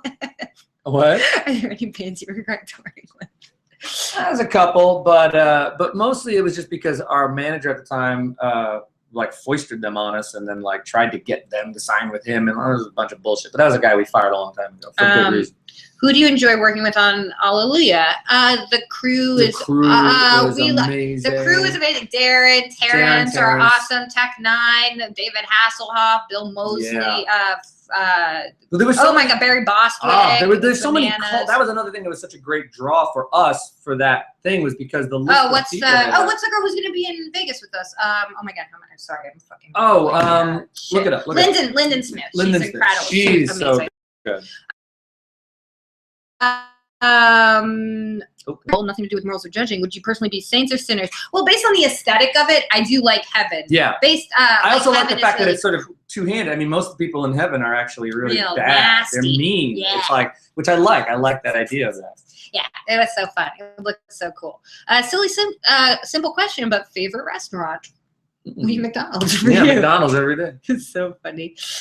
Is there one part in any of your songs that drives you nuts because you could redo it better? Basically, are you perfectionist? Yes, but you have to have. That's from Bill, by the way. You have to have an executive decision in your brain. So you work on stuff and you keep mixing. Oh, I can make this part better. Blah blah. Sometimes a song, boom, it just gets done, and you're like, oh, it's great, I love it, done. But sometimes you're always like, needling, but at a certain point, you got to be like, all right, fuck it. Deadline's coming up. It is what it is. And you got to let it go. It never bugs me, but I know for a fact if I listen to certain songs, there's a couple songs where I'm like, I could have done more with that. Yeah, nothing 100. I'm a sloppy perfectionist is what I call it. None of the big songs and none of the major album tracks. Usually like one or two B-sides end up being stuff where I'm like, either like I might bring that down to get the sun. Sure, do it. One or two B-sides tend to, because B-sides are B-sides, sometimes they're just like, okay, we need a B-side for something, so let's just throw this together. Oh, perfect. And so some of those, even though some of those end up being wacky and cool, there's some of those where I'm like, I kind of gave away a cool melody. I could have turned into a bigger song, but I needed a B-side. So that tends to be there. What's your favorite museum in New York? The Met. It's where I went every day, where I graduated from high school, and most importantly, where we got engaged. Forever. So we got engaged. That was just right there, Jimmy, in front of a bunch of people. What's your favorite Morningwood and/or Chantal's favorite song? What's the first song on the Morningwood song? Oh, New Rock? New Rock is my favorite Morningwood song. Yeah, that's the first song you heard of ours, right? Loved it. That's my favorite Morningwood song. You have a lot of really good Chantal songs. Like there's a lot, and for different reasons. I don't know which one is my favorite. There's so many. You know what? Actually, there's one or two that are more standouts on the first record, but your second record kind of is its own like thing. It's so thematic with the like goth cowboy, Morricone style that it's like when I've listened to the whole record back to front because when we work, we listen in the car, go on road trips. Yeah, I always listen to mixes when we're driving. Yeah, and I've heard the whole thing, as an entirety a lot because you were like, trying to, sequence it up and stuff. And I like that as an entirety. That's a very like record, like that's one you should own as a record. I think. I agree. It really is. In a time of not having concept records, I mean, you made a very concept-y record. It's very crazy. We already answered the collaboration question. Will this be watchable post? I don't know. Are you guys coming to Europe? So. Not in the near future. We sing a little bit of Honey, Honey. How does Honey, Honey go? Can you feel the beat of my heart tonight? I remixed that one. Hold me closer. Can you feel the heat of my love tonight? It's getting louder. You gotta take a heart, break a heart, watch the pieces fall. Wow, you remember it all. That's the only way I know I won't get burned. Oh, now she's singing. And if you never leave me, and if you don't deceive me, I'll be yours. You'll be mine. Honey, honey, don't you trust me? Okay. Oh, good. What's your favorite flavor of pie? Pecan. Oh yeah, that's a weird choice. Well, it's kind of a Thanksgiving thing. Yeah, it is. I don't really want like key lime or anything. I like some chocolate pie. What's your favorite film? Now that's a huge question. That's too many. But the funny thing is, I am making a list for you because I don't have a Facebook, so I don't have like, here are my favorite films. And then she was asking me because if I go on her thing, I can see her like favorite films and all that kind of stuff, and they are her favorite films. And then I'm actually compiling a list just so I can show her. Yeah, and yeah, I have so many. Yeah, I have a lot. If I had to pick one, I wouldn't be able to. Yeah, but I'm gonna say the Ruddles. The Ruddles is pretty good. That's might be because my favorite genre is mockumentary. So, and that's my favorite mockumentary, I think. What's your favorite tour that you've been on? I'm gonna say with you, the tour that I met you. Oh yeah. Oh, that was a good tour too. That was. Let's see. I'm blaming you too if I fail my test. Fair enough. Fair enough. We will take that. Favorite song off of Battles with a Heavy Heart? We Kinda just went over answered that. But for me, Yeah. I would probably say it changes, but right now I'm gonna say maybe Tiny Violin. Oh, that's a good one. I forgot about that one. That's a I really like that good song a lot. It really represents Should we go down? the Because that's the bear question. yeah. Hold Yeah. on, I just ate shares, Donald Trump. Yeah, we've seen all these. Okay, we've seen all these. do And it. now I'm gonna ask a bunch. Do you read Jonan's comics? Yeah, of course. Yeah. I love Happy Noodle Boy is my favorite, which is a you- small comic underneath of the Johnny Homicidal Maniac pages. Hold on, let's see. Not sure. Okay, we've answered that.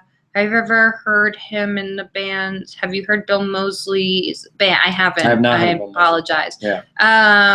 Let's see. We already answered that. 1 second. Keep noticing. I would say lagging a few moments. What's something you wish interviewers would ask you? Anything, because I don't really get interviewed. Sorry. Face, do you have any? You know what? Whenever anybody asks me that, I always am like, oh, I don't know. That's a good question. And then when I'm not being interviewed and it's like late at night and I'm like getting ready to go to bed, I always remember what the question is I always want. And I can never remember it, but I'm on the spot. What's one nice thing you guys do for each other? Jesus. We do a million nice things for each other. I don't know. We're just nice to each other. Yeah. We just really respect each other, and we try and always listen to each other, and we over talk things, which is great for us. But that's a nice quality that we both enjoy. We like to talk about like, oh, I love you so much, and I love when you do this, and blah blah, blah, and vice versa, and we love hearing it.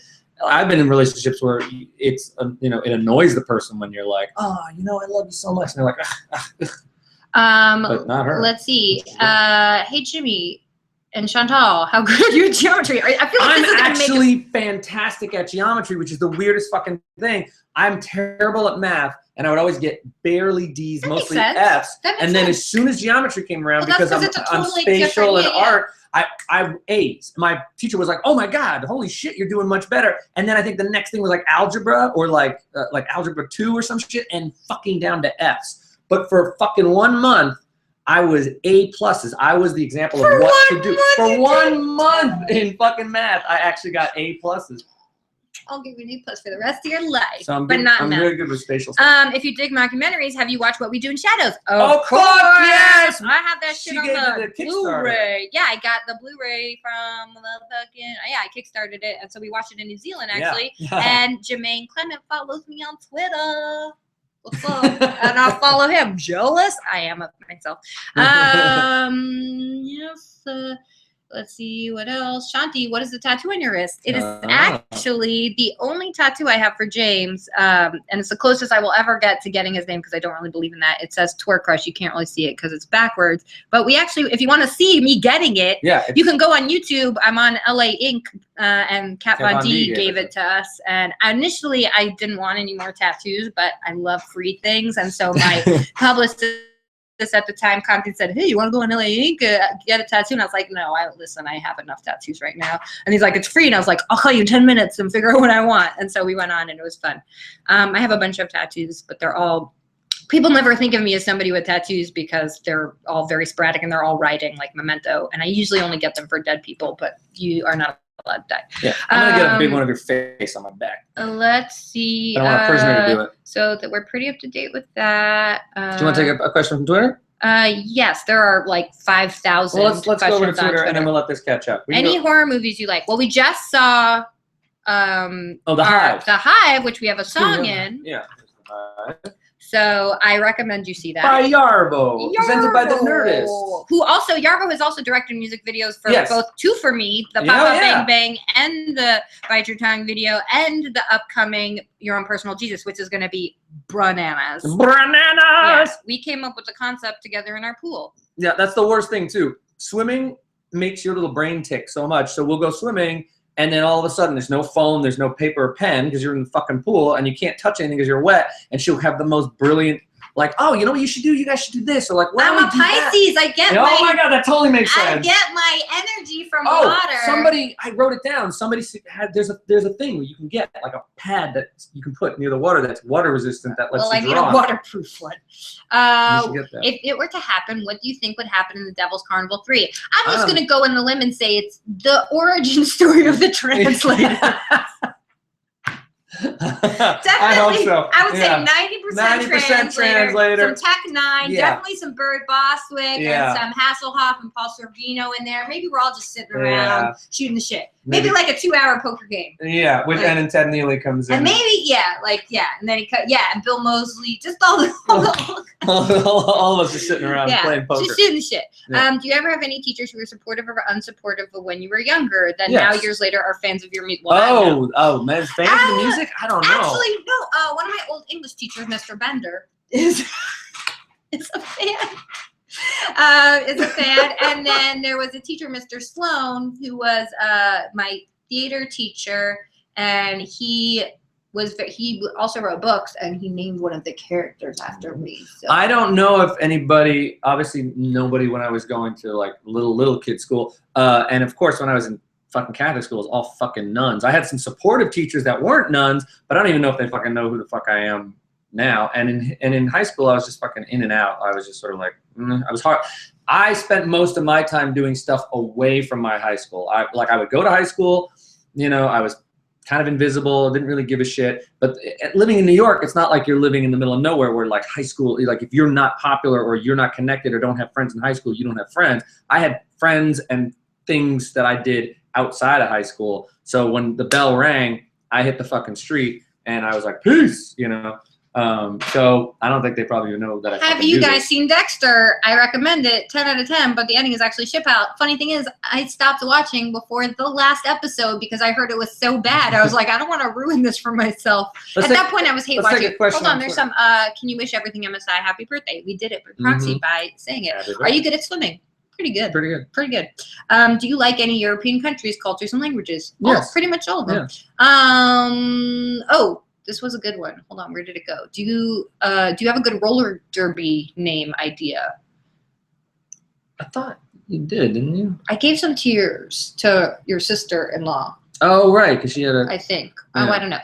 Do you like Greek mythology? Yes. We're actually considering making that our main religion. Because my whole thing was like, why is it Jesus Christ? It's like, okay, Zeus wasn't good enough. Jupiter, not good enough. You know, 6-armed god from India. Nope, we're not into that. No, now this is the one. 200,000 fucking It's all gods. fucking arbitrary. Yeah, it's just what's now. It's so dumb. It's like, oh no. All those other ones were total bullshit. Are you saying it's a fad? It is a fad. It's based on what you don't understand. And when you didn't understand fire, hey, you pray to a fire god. Now, you got a match, so you don't pray to a fire god. When you didn't understand the weather, you prayed to like a god for like rain and shit like that. Now the only thing we don't understand is death. And because we don't understand it, we have to pray to God and hope that somebody goes to heaven and hell because we don't understand what happens. Nobody knows what happens. They think they know what happens. They don't know what happens. And so that's why we pray to something because we don't understand it. Thanks, James. And that will be your lesson. Thanks, and give James. yourself all a round of applause. Wow, you're teaching math. You're teaching theology. Yeah, very good. Let's see. Have you been to South America? I haven't. I have not. I've been to Mexico a bunch of times. If Jimmy finished a Catholic school, how did he end up being anti-religion? Because pretty much answered your own question. Yeah, you answered it right there. If anything will teach you to be anti-religious, it's a school about religion because they give you like workbooks and you see how ridiculous it is. I'm like, the fuck is this shit? I learned in Catholic school how to be like, this is bullshit. Almost fucking immediately. What was, hold on, we'll go over it in a second to Twitter. Why don't you have tattoos, James? I just never liked it, and then I kept going through. I don't mind Chantal's tattoos. I like Chantal, and I don't mind anybody's tattoos. I think tattoos are amazing, but I just never had enough of an idea where I wanted something on me and all that shit. And now I'm really glad I did it because I stand out as incredibly unique. There's guys who are like in fucking tattoos like this and 6s and shit. And the only one who I think has all that shit that I love it when it's like Lil Wayne or Gucci Mane has like a fucking like, you know, ice cream thing here. I think that's amazing. It's so insane and so cool. But I just never, it's not my thing. Somebody's roller derby name is Smackajawea. That's really good. That's really, really good. How do you feel about the new Star Wars from what you see now? Looks dope. I cannot wait. It looks fucking dope. Because look, the prequels, it was in a world that they had to reinvent. Like, you know, you didn't see a TIE fighter in a new, you want to see the things from the first fucking movie in new places. That's why Empire Strikes Back is great. Why Return of the Jedi is great, because you're seeing now they're all on an ice planet. Oh, this is amazing. There's an X-Wing on an ice planet. And then you're all in like a jungle. Oh, they're running around in a fucking jungle. Han Solo in a jungle. So now when you see a fucking Star Destroyer sitting in sand and Tatooine, or you see X-Wings going over water, you're like, oh, this is what I fucking want. So let me put it this way. Even the worst that could be is going to be better than all 3 of the fucking prequels. Okay. So now. Oh, Twitter questions. Twitter questions. No, if James does ever get a tattoo, he has told me. When I reach 80, I'm going to get I Survived with like in a big Tupac style. And then the other one, if I die, he has promised that he will get Chantie's corner. Oh yeah, tattoo. this is where she sleeps. So guys, make sure he gets it. If I die, it's your job to hold him to it. Chantie's corner, that's my corner. Okay, wait. Time out for catfight. Yeah. Wait, why is it not making noise? Why they not? Why is mine not? I'm not shaking around. It was making noise. Oh wait, this one does this. Oh, there you go. Oh wait, nice cats. What do you guys drink most often? Water for me. Juice for me, apple juice. Okay. So, let's go. Where are your otters? We have 2 otters named after us, Jimmy and Chantal. They're at this place called Nurtured by Nature, which is like near San Diego, and I highly recommend if you ever get a chance to go. It's such a great experiment. They have otters, kangaroo. You get to meet sloth. You get to swim with the otters. Yeah, really cool.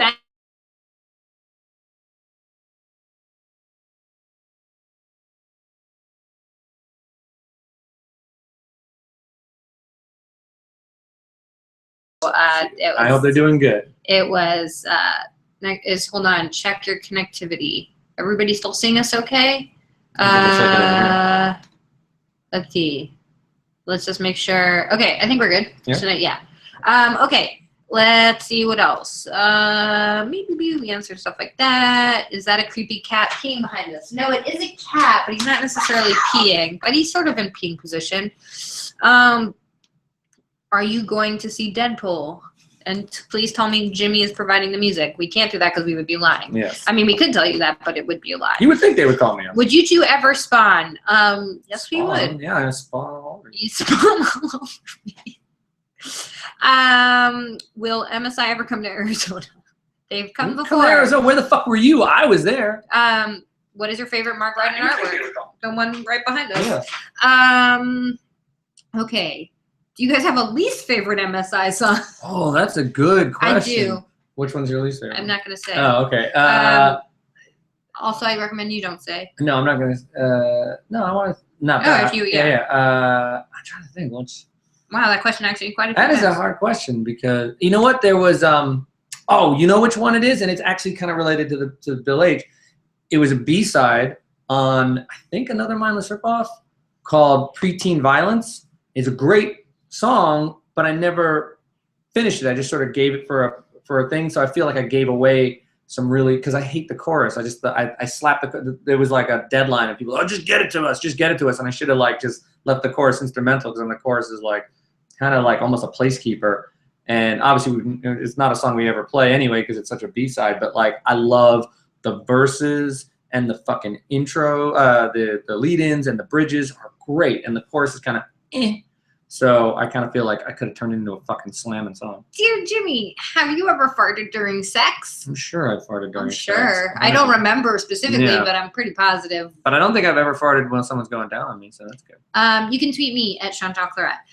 Was there anything regarding the translators that you did not get a chance to explore?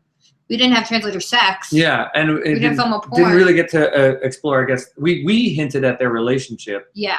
But there wasn't like any kind of like, here's what their origin story is or anything. We just this is sort of the introduction of the translators. And even though we're in the movie a pretty good bunch, it still was. I don't think it was more of like, here's these new characters for this series. I like the question. My dog gave me a lollipop chainsaw. Should I go in after it? You know what? Let the dog have it. Let the dog have this one. Maybe get another one. How amazing is my hair? So amazing. Do you guys do anything special with your fan art? You seem to get a lot of really cool. Please, actually, most of them are online, or a lot of them if you don't get it in person. So I just like to repost them. But I love fan art. Yeah, the fan art's actually really good, and we tend to tour in a bus a lot when we're either in the U.S. or in Europe. It's a little harder in Australia because you're doing lots of flights. But when we get the stuff in the bus, we literally take everything and we throw it in the back. The back lounge is like the Mindless Seven Dozens locker room. It smells because it's got all our sweaty outfits. It's got our shit in it. That's where people get changed. And that's where we throw all the fucking art. At the end of the tour, when we get off the bus, we collect all of it in like one large giant bag. Like usually it's a garbage bag. We don't throw it out, but it's usually just, there's so much of it and it's always diverse. Some of them are sculptures and giant pieces of art. And then I tend to go through it and, I keep the ones that are like, really, really, really nice. Things that are just like a note with like a little scribble, like I love you. We tend to be like, well, thank you, and we chuck it. It's like a card, like you can get a card for your birthday.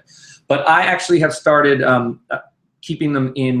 We go to Comic-Con every year, and we get those giant Comic-Con bags, and they are perfect size for all your artwork. So there's like 3 or 4 Comic-Con giant bags filled with all your fucking artwork that you hand me personally. And like she said, most of it's online. Wow, it was a really long but it's the truth. Where was hold on, there was a question. Do you like haunted houses? Fake ones I like. Real ones I don't fuck around with that shit. Let's see. How amazing is your hair? Fan art. I love getting fan art online. It's awesome. And then we post it. Good stuff. And I like seeing people improve. It's cool. Also, that's another thing. We're both like art snobs. So, like, for instance, somebody could draw something that's not so good, but it looks like they drew it freehand and it's a cool little cartoon of, like, me or Lindsay or something like that. I'm going to tend to retweet those than if you just retrace a fucking photo of me. I've seen a lot, and unless it's like a beautiful rendering you did freehand and it's a reference, but I tend to like original type stuff. It can include us in it. It cannot include us in it. But I tend to do that because I can tell the ones that are obviously like, oh, I just traced the front cover of this record, or I just traced this press photo of you. I'm like, what's the fucking point? I could do that, What do you do with all the panties on stage after the show? Give them to homeless people. Yes, there's a lot of homeless people with really sweet panties. Did you accidentally hit anybody on the set of Devil's Carnival 2? Yes. Hold on. Great. Now I want to see the translators filing papers singing down, down, down, the beat up, boop up. I don't have pink pants for tomorrow. What do I do? Pantsless. Pantsless, baby. Does Jimmy still have the pink wings? I'm looking at him right now. I love Chantal and Jimmy's rant about how shitty Spotify is. Cool. I'm going to be a drag king for Halloween. What should my name be? Ooh. Pelvis Presley? Oh, that's good. I like that. Damn, you're good. Sorry, thanks. If you could play another character from ALLELUIA, who would you choose? That's a good question. I really like our characters. I did too. I'd probably play you. I'd play you. I'll be Betsy. You know who was really cool? It was a side character, the Marionettes. Oh, the Rosie Bayonets. The Rosie Bayonets. Is that who? Like Bria? Yeah. Oh, and my friend Bria's in it. She's incredible. In it. Yeah, they were really cool. Oh yeah. I love that whole like sort of French Revolution and them like with the little wind up. That was dope. Good question. Do you remember your Troubadour show where you messed up Honey Honey and it was hilarious? Or did I mess it up, or was that on purpose? Bang. Chantal, are you planning on releasing any new music soon? Yeah, I have 2, basically 3 records. Full record waiting to come. And I just don't know how I want to release them. And so yes, I have an insane amount of music, and it's overwhelmed me to the point where I'm not releasing any of it. Dumb question, but if you could have only one superpower, what would you choose? Stop time. I I think I'd like to join you in that time stoppage. Would MSI do a track with Tech 9? Oh yeah, in a heartbeat. Yeah. That guy's amazing. I want to see that. Yeah, I'd see that shit. Any new music coming up? Well, funny you should ask. Jesus Christ. It's Tomorrow is Pink, baby. You can get it. Look at how beautiful this MSI. is. James, for those just joining us, will you tell? Yes, here we go. So Will you tell us a little bit about Pink? So AKA the Lost album, but better than okay. Lost. So Pink is the Lost record. It is pre-tight. It is everything that came out pre-tight. That was shelved a long time ago, and people have been asking for it since about 2000. They've known about it since about 2000. So I compiled all these songs together. Compiled like 19 songs, and also the artwork is all retro. It's all stuff from the 90s that you know. And in there. Oh, in there. I'm gonna get to that. Ooh. So front cover is based on a 12-inch I had. Inside there's a disclaimer. There's also a little blurb about things that I used to do during that time. Then there's, I'm going to hold it back here so you really get a thing of it. There's an anatomy of Pink. This is everything you need to do to make a mindless self-indulgence song. The ingredients of an MSI record. And it's kind of what you help you think of the idea of the video a little bit. Which it's is how do you make an MSI? This is there's a nice weird picture of me that Kitty messed up, but there's also this is the log. Not messed up like where she fucked it and digitally scrambled it, and it's over a notebook of mine where I have to, when I make the transfers, I painstakingly go in and rewrite every fucking sample. And back in the day, we just named the samples, like we just went.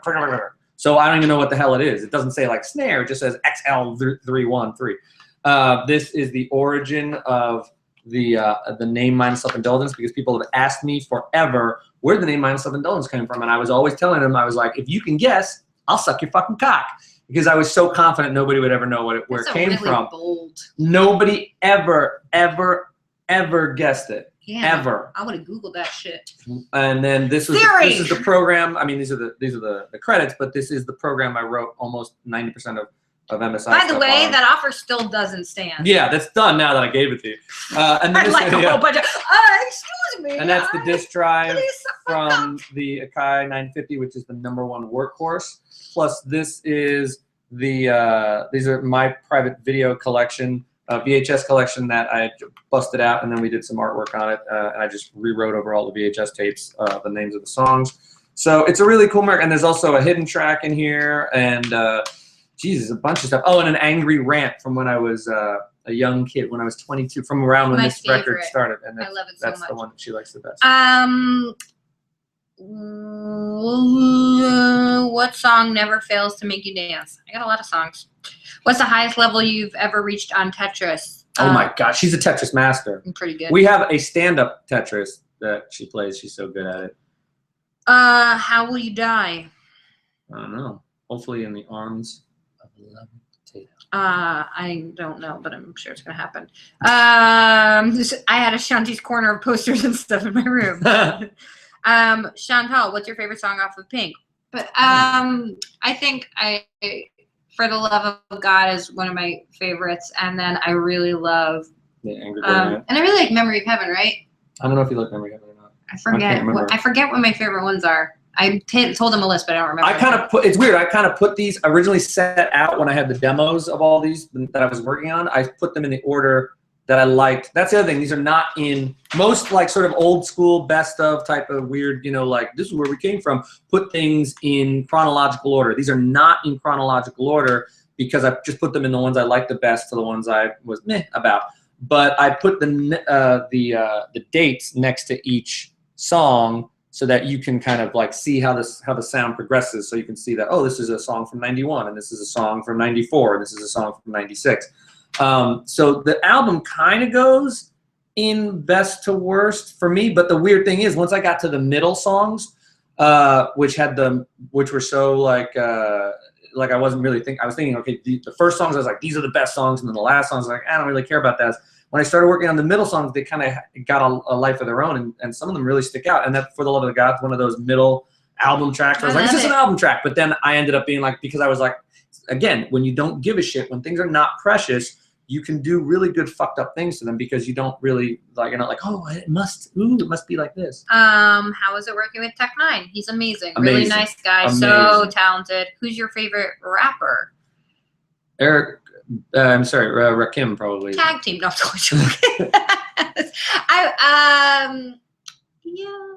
I mean, if I have to, you know, if you're asking me what that would have to be, not my hands down. There's so much rap that I love, but I would, if you had to say who's the best, Rakim is technically the best and has technically influenced the most people. You know, obviously Tech Nine and Eminem have like such a crazy machine gun delivery that they also technically are so like, you just like, holy shit. And they're actually, you can tell the story that they're telling, and they just no matter what you think of, like, I love Slick Rick. Oh, and I love Outkast. Yes, Outkast is great. But Slick Rick, I played with Slick Rick, by the way, on his first show out of jail. I played with him, and so let's see. What comic series are you into right now, James? That's for you. Ooh, jeez. You know what? I'm really loving. We're friends with, and this isn't just a plug because she's a friend of ours, but like Becky Cloonan's Gotham Academy is phenomenal. The artwork is phenomenal. Obviously, Umbrella Academy and all that stuff is really, really good.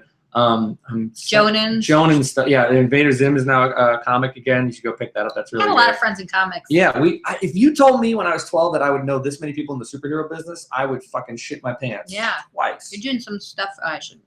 How do I convince my mom to let me dye my hair? You dye it and then show her how awesome it looks. And then get in trouble. And then get in trouble. Hey, I'll tell you a quick story of how I convinced my mom to let me get a tattoo on the back of my neck.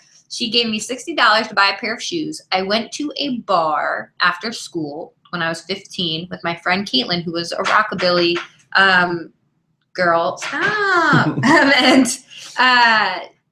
Sorry, now I'm totally rockabilly girl. Yeah, I went and had a dirty martini after school because that's what we did. And then we went across the street on McDougal Street to Fun City. Oh, and she wanted to go get a potential pinup girl, but I was drunk enough where I was like, I'm gonna have some too. And so then I had previously asked my mom if I could get a tattoo on the back of my neck, and her reply was a no. So I did what any drunk 15-year-old girl would do, and I got a tattoo on the back of my neck. And then I also did what I do when you're not supposed to do, and I went to Caitlin's house and I called my mom and I said, hey, Mom, remember when you told me not to get it? Well, first I said, do you promise you won't get mad? And then she said, no, proceed. And I said, remember how you gave me $60 to buy a pair of shoes? And then remember how you told me not to get a tattoo on the back of my neck? Well, I got a tattoo on the back of my neck. And she was like, God damn it. And then she saw it. She's like, it's actually pretty nice. You heard it here first, folks. Coming up to this San Francisco at the Cow Palace. My first tattoo I got when I was 13 in Puerto Rico with my mother. I got. So how come she mad at you for the second? Well, she didn't want me to get one on the back of my neck because for professional reasons. Like she's like, oh, if you have to go to work. Spot, yeah, she's like, oh, you won't be. Now you can get a job with tattoos all over your face. You probably get more jobs with tattoos. I haven't used Spotify since you guys talked about how shitty it was, and my life is so much better. Thank you. Our lives are so much better. So we appreciate it. Thank you. And, Spotify. and other bands do. Look, other bands, even if they're making millions and millions of dollars, they're making like a cent. So you're helping out people who are. If you're a fan of music, Spotify. If you're a fan of artists and musicians and songwriters and creators, then Spotify is not artist friendly. If you're a middle class working band like us or a lot of metal bands, stuff like that, it's not helpful. And even if you're a huge band who makes millions of dollars and doesn't even fucking pay attention to that stuff, like even if you're 5 Seconds of Summer or Lady Gaga or Gerard or something, like they're not getting a huge page. They're getting like, here's like $100 for 1 billion downloads. It's like, fuck that, man. Do you like Umbrella Academy? Of course. Yeah. If you could do a wife swap with anyone, who would it be? Fucking no nobody. Do you guys like Umbrella Academy? Yes. Yes. Favorite song by the Left Rights? Ooh, I like I'm on Crack. I really do. I do like them. What's one? I like Little Hard-Ons because I didn't. I love Little Hard-Ons. That gets caught in my head every other day. What's your favorite song you've ever done a cover of? I have so many covers. I have a whole record of covers. So. I mean, I'm digging the Personal Jesus because I am pushing it. But aside from Personal Jesus, I did a cover of Big Papa that I think is fantastic. Oh yeah. That was a really. And you'll Bring the Pain. Bring the Pain's great. Most of my covers are great. What mockumentaries would you recommend? Well, obviously, Ruddles, Spinal Tap. What We Do in the Shadows. What We Do in Shadows. I got to go through a list. There's a whole bunch of will Pink be available in stores, or is it strictly online? No, it should be available in stores, but if you just follow all the links, you can pre-order it until tomorrow. Then it's just out, and you can order it, and it'll just come to your house. Yeah. Any chance of a collaboration with System of a Down? Well, he did a whole record with Surge, so that's pretty much. Yeah, but those guys are all really cool. Yeah, they're all very nice. What's one thing you avoid at all costs? Assholes. Yeah. Do you like Batman? Yes. Yes. Who doesn't? Like Batman? I don't want to rip you guys off again by using Spotify. So what do you guys recommend I use? I recommend buying it on iTunes or from the artist directly. Yeah. So just whatever. I mean, iTunes is the easiest. It's the easiest, and also it's like, look, worst case scenario, you can buy 1 or 2 songs at 99 cents or $1 or whatever that is. My problem with Spotify is there's no incentive to buy the record. Yeah. And it's the just, difference you just have it. So here, let me just give you a quick, brief music. This is just the briefest possible thing. Is that so when you buy a record on iTunes, the songwriter gets 9.9 cents. The rest of that can be spread out for the label, et cetera, et cetera. But the songwriter, there's 9.9 cents that is set aside for the songwriter, which even that isn't that much, but that's what it is. Yeah. So that's been forever. With Spotify, you get like 0.0004 cents per stream. So that's why when people even get millions of plays, it's like a check for $100. That's millions of plays. That's if you're like Lady Gaga. Yeah. So I think they said she made like $100 off of a million. Yeah, and there's a huge.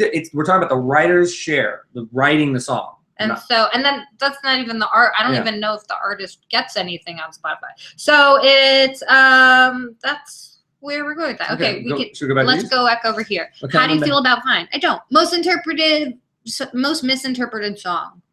You got a lot of them. But I think the 2 most misinterpreted. No, the 2 most misinterpreted. No, here's gonna go. There's 2 most misinterpreted songs. Bring the Pain. Yeah. Because that's not my song, and so everybody's like, "Why you want to stick niggas full of cream?" I'm like, I don't. Method Man does, and I'm not gonna fuck his song up because I think it's a brilliant song. I think it's more racist to take out the word, especially because it's all over that fucking song. That's number 1. Number 2 is what is it? There's another one.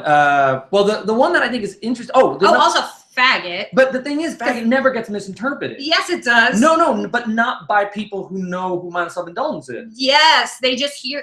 But I'm saying like people who like mindless self-indulgence, self-indulgence know that it's not a homophobic thing. In fact, it's the opposite. Yeah, people are so fucking stupid. But if you just see the name passing and you're just some old guy driving a car and you're like, this song is called faggot? What the hell? That's terrible.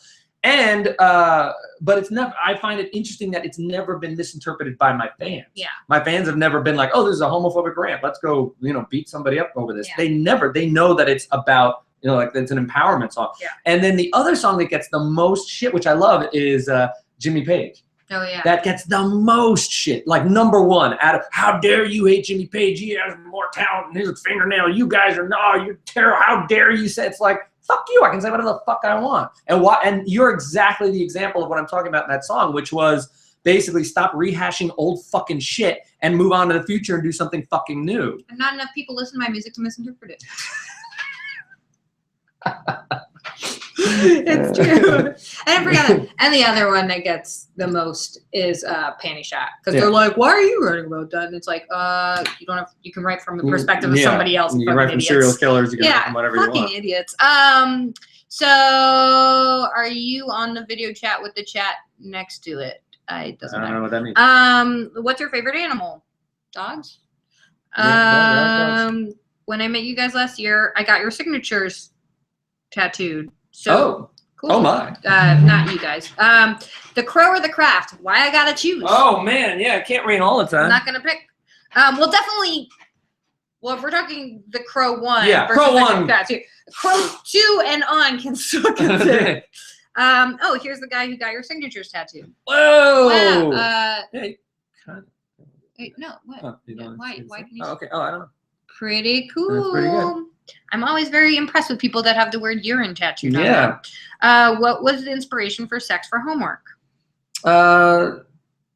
I just it kind of freeformed. I kind of had a bunch of parts, and then I was kind of like, well, what about a robot explaining all the things you're supposed to do? And it's a very clever song. I like you calling your own song clever. I agree. I know it's a super clever song. I don't think people understand. Can you do the Mad Magazine explanation, because that I think makes the most sense with your music. And again, there's nothing infuriates me more when people misinterpret MSI and take it at face value, because this motherfucker is the most clever guy. But here's I'll put it down like this: when you're in the UK, like we are very clever in a Monty Python type of way. We're not necessarily super silly, but clever. When we toured the US a bunch before we went to the UK, you know, certain people would get it and certain people would not get it, and a lot of people, oh, I'm offended, and like even just the look and all the things, and no one would get any of the subtle jokes or anything. We went to the UK, and they're a lot more self-deprecating. They're a lot more into subtle humor and satirical stuff. Literally any little teeny thing I said, they got it. Like they got all the humor. And that's it. Part of it is humor. It doesn't. Artwork doesn't always have to be about when you say like, oh, my art invokes an emotion. Why isn't being clever or smart or smart ass or funny or, you know what I mean, charming part of that emotion? Why is it always like, oh, I felt a torture, or oh, I felt, you know, a gothy emo feelings? Why does it always have to be that? It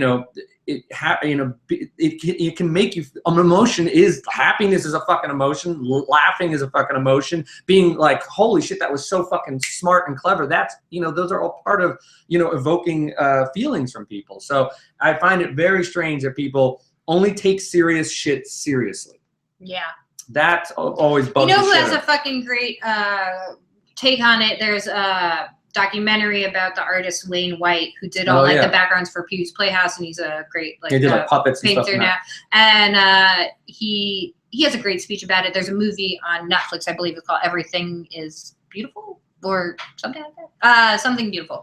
But it's really awesome, and I recommend, because he has a great. He really hits that whole. Not a question. The scene in Alleluia where you're spying in the agent's office is one of my favorites. The comedy was great through the movie, even though the characters were still so terrifying. I really like that about our characters, that even though we're super goofy, we're actually really sadistic. We're like probably the most sadistic, and there's no sort of arc. We just are. We exist as these sort of cartoon sadistic police force. I loved it, and it's really cool. It's fun. It's really fun to be. And I really like the fact that people are. It's a great world, and it's a great cult group. I like when cult groups mix. And that's why I like being part of things like Devil's Carnival or Lollipop Chainsaw, where you see other people's, you know, cult following, you know, become part of, you know, crossover, you know. Would you do a Kickstarter for one of your future records? Because I'm so down. We've already done Kickstarter and pledges, but we're open to stuff. Not Kickstarter. Not Kickstarter. Pledge. Who's your favorite superhero? Oh Jesus. So many. It's weird. There's so many. I mean, obviously everybody loves X-Men and all that shit. It's also comics are not all just superheroes. There's some other shit in there too. Let's see. I'm gonna get the album, and I won't be fucking stopped. Nice. I support that. Do you guys have any pets? We foster a lot. Yeah, we foster. Oh shit! I just skipped up a lot. Damn it. Damn. Oh, pork poopies. Blue. That's hot. Oh, are you gonna pee? Cause I gotta pee. No. Shit. Okay, where am I? Got it. Favorite mythical creature. Ooh, griffins are pretty dope. That's too many. Oh, I like Pan. He is, I guess, a mythical creature. There's not a guy with a half a fucking body going around paying a fucking Pan. If there is, let me know where he is. I don't know. Favorite mythical creature. Oh, okay. Well, if we're talking, there's a lot of characters in movies who are mythical. Oh. Well, I thought it was. I was like, you guys made pink stickers like that. That'd be really cool. That'd be dope. Well, I'm gonna say Falcor. Oh, Falcor's dope. Falcor. Then also the character from the Explorers, that little guy that sits on your hand. Also the worm from Labyrinth. Oh, worm from Labyrinth. Fizzgig from fucking Dark Crystal. Oh, the Skeksis from Dark Crystal are dope. God, there's a lot of cool mythical, but they're like animated. Yeah, they're puppets. puppets. Or puppets. What's either your favorite cover to perform? I think we answered We answered that already. Will How I Learned to Ever Stop Giving a Shit ever get repressed on vinyl? You might have missed your opportunity. Yeah, might have missed it. What inspired you to make Stalkers Slit My Wrists? I just thought it was fun. I wanted to call out. Some of my more modern songs are based on a lot of the stuff that I say in between songs, and so I had a whole rant about stalkers and because there was a lot of stalkers. There's a lot of. I think it was around a time when Lindsay married Gerard, and there ended up being a lot of weird stalker people that were very mean and very weird, very freaky. And so we could call them out on stage when we were on stage and shit like that, almost like you do. And in real life. Yeah. And so I made the song because I was I listed out a bunch of stuff in the verses about things that I had said live, and I forget what the exact lyrics are, but they're pretty clever because I'm a clever guy. But if you read the lyrics to Stalkers, it's pretty much a lot of shit I said live. What? I'm disappointed this didn't turn into an advice column like Blood Mitzvah videos. Listen, I know we've done a lot of, for those that don't know, in our chats, we usually do advice chats where we'll call people and ask them questions and stuff like that. This isn't, since it's more of a promo thing. We have so much coming out in September and October. But listen, if you want to put a question, the thing is nobody's been asking really anything advice-wise. If you need any advice, feel free to ask us and we will potentially answer. And it might also get lost in the barrage of Devil's Carnival. And we may turn that into a podcast. Yeah, we're working on they were called Best Blog Mitzvah. Best Bar Mitzvah ever. It's been everything. It was a radio show. It was a YouTube thing. It was a Stick'em chats. We would call people, and so now we're going to try to turn the podcast because there's still an audience for it. People really always. We love doing it. We love doing it. And then we can have our friends come and be cool and give. Favorite anime of recent time: Attack on Titan. I think was really good. That's of recent. Old ones: Full Metal Alchemist, Cowboy Bebop is fucking amazing. Your opinions of your individual opinions of the experience of crowdfunding an album. Okay, here's my one. I'll probably this is possibly for both of us. It is a pop-up shop. Yes. Okay, it is a pop-up shop. People take it as if it's a charity. It's not a charity. When you're not giving me $1 for nothing. You're giving me $1 for this sticker, and then $25 for this record, and then $100 for the record, the sticker, the T-shirt, and then it's less than that. And then I am sending it to you. I'm taking the money and I am sending it and shipping it to you. And there's no middleman. I'm pressing up the record myself. There's no record company. It's a fucking store. The reason why Kickstarters and those kind of things tend to make it seem like it's pledge or it's crowdfunding. Well, don't call it pledge because pledge is pledge is a thing. But yeah. So why Kickstarter and those kind of things is because I think they get some kind of a tax exemption. Them specifically, not us. For having it seem like it's like a charity when it's not fucking charity. No one gets nothing for nothing. And then we fulfilled every single fucking thing. It took us a little while because we had stuff like a book, which we had never made for the last record. So I think literally the last thing that went out, which was 2 years after the date, was the book. But we got it out and everybody got it. And anybody who didn't get stuff, we always fucking, talked to them on Twitter, and we always made sure that we, could do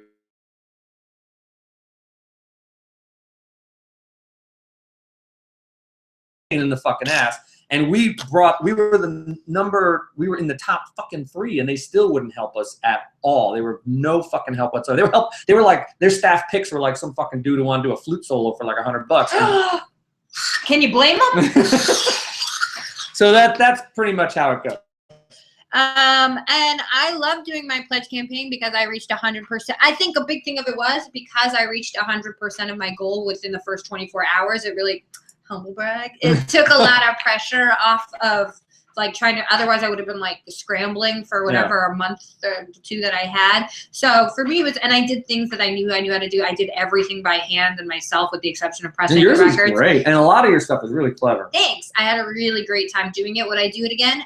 I don't know. Yeah, it depends on the project. Also, in general, I would, we might at some point, but we also might have something with somebody else too. Like if a friend of mine was like, oh, I'm gonna do this project, I want you to be part of it, and I'm gonna Kickstarter it, and it's a cool idea or it's a well done, crowdfund or something, or then I might join it as well. Let's see. How can you just not like Florida? It's hot. Okay. What do you think of Batman versus Superman? I don't know. I guess I'll see it when I see it. What would your superhero name be? Little Jimmy Urine. Good one. Best costume someone wore during a tour. Oh man, there's a bunch. We have a lot of people dressing up. A lot of people in mascot outfits. There's Pikachu outfits. There's the firemen from back in the day. There's there's the guy who dresses up as Eeyore or Monsters Inc. I love those guys. They come all the time. Probably the absolute best one. Well, one of the best ones that I remember was Arizona, and a guy dressed up as a giant dick, and he made his way past security. He got on stage, and we were about to. Aaron Hoy, our tech, was about to yoink him and grab him because he was about to jump into Kitty's drum set, and then he saw that, and he ran around and he leaped for the audience, and he totally missed, and he hit the barricade, and it was like a broken penis. Like that, and we fucking lost it. But also, is it Brian or who comes to all the shows? Oh, yeah. Well, it's just as like James in different. Yeah, he dresses as James in different. And our unicorn buddy. Oh yeah, there's a lot of watching it work. Hi. Yeah, Brian comes dressed as in different versions of me, like pink or like the half me, half that. He's great. Hey, do you guys smoke hookah? No. My husband thinks you were saying serve that shit in a waffle cone in a la mode. Please tell him he's wrong. Yeah, serve that shit ice cold. And a la mode. Wait, that's no, it's serve that shit fucking cold. Sorry. And you can also look at the fucking lyrics. Buy the record and look at the lyrics. Also, for like Tornado, up until I still stand by. I think he sang Funky Tornado. The fucking tornado. Like a funky tornado. Fucking band am I? A funky band. This is our song called Funky Tornado. Oh yeah, wait, I play my bass up here because it's funky. What did you guys do for money in the past? Boom, that's what I did. I went boom. Since we're talking about Spotify being shitty and stuff, what do you think about SoundCloud? If you choose to put your stuff on there, good for you. That's fine. It's a platform. It's like YouTube. It's just a platform that exists. What are your guys' pet peeves? People eating soup and assholes. I don't really have an incredibly a lot. I'm a pretty easygoing guy. You're really easygoing. I hate people not doing their jobs. Yeah, I get snobby. More than I get pet peevey. Like I'll see things and I'll be like, oh, why would that band do that? Or like that's the cheesiest. What are your favorite smells? That's one. I can't smell mine. Stop. Dirty. Could you do your high-pitched, beautiful voice, Jimmy, so I could sleep? No, I don't even know what that is. Actually, you know what? If you buy this, I'm sure there's some of it in there somewhere. Oh yeah, listen to the last track. I was worried the only thing I was directing them. What's your favorite horror movie? Too many to mention, but I'll tell you that the two that I watch every single year around Halloween is John Carpenter's The Thing with Kurt Russell, not the fucking remake, and The Return of the Living Dead by Dan O'Bannon one. Not the George Romero ones are fine, but Return of the Living Dead with the punk rock kids in it, one of my favorites ever.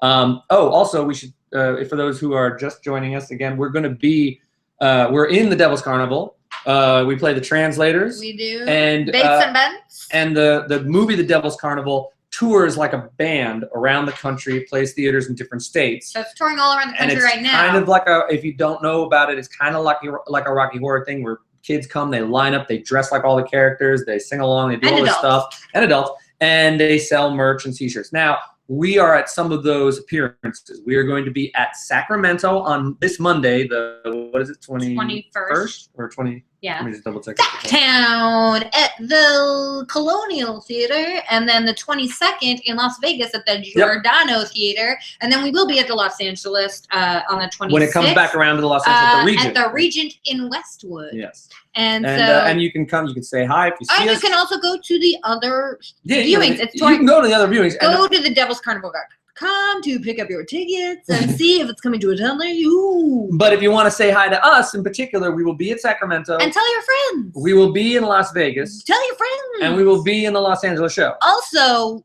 Tell your friends. Potentially tell your friends. And you can cool. and tap us on the shoulder, take a picture, ask us a question, give us a hug. Try not to creepily tap on the shoulder. Give a nice. Yeah. Take a deep breath and just say, I don't care. Excuse me. I would like to say hello and congratulations. It's so weird the way you did that. Yeah. Do you like Tyler the Creator? Why not? I don't really listen. Yeah. Hey, my significant other drew Jimmy punching me in the face. Can I send it to Chantal through Facebook? Post it on Twitter. Post it on Twitter, and if I like it, I'll repost it. Are we really that cool in the UK? Yes. We love the UK. We love it so much. We almost moved to London. Shit. Keep scamming. Let's see. Pick one.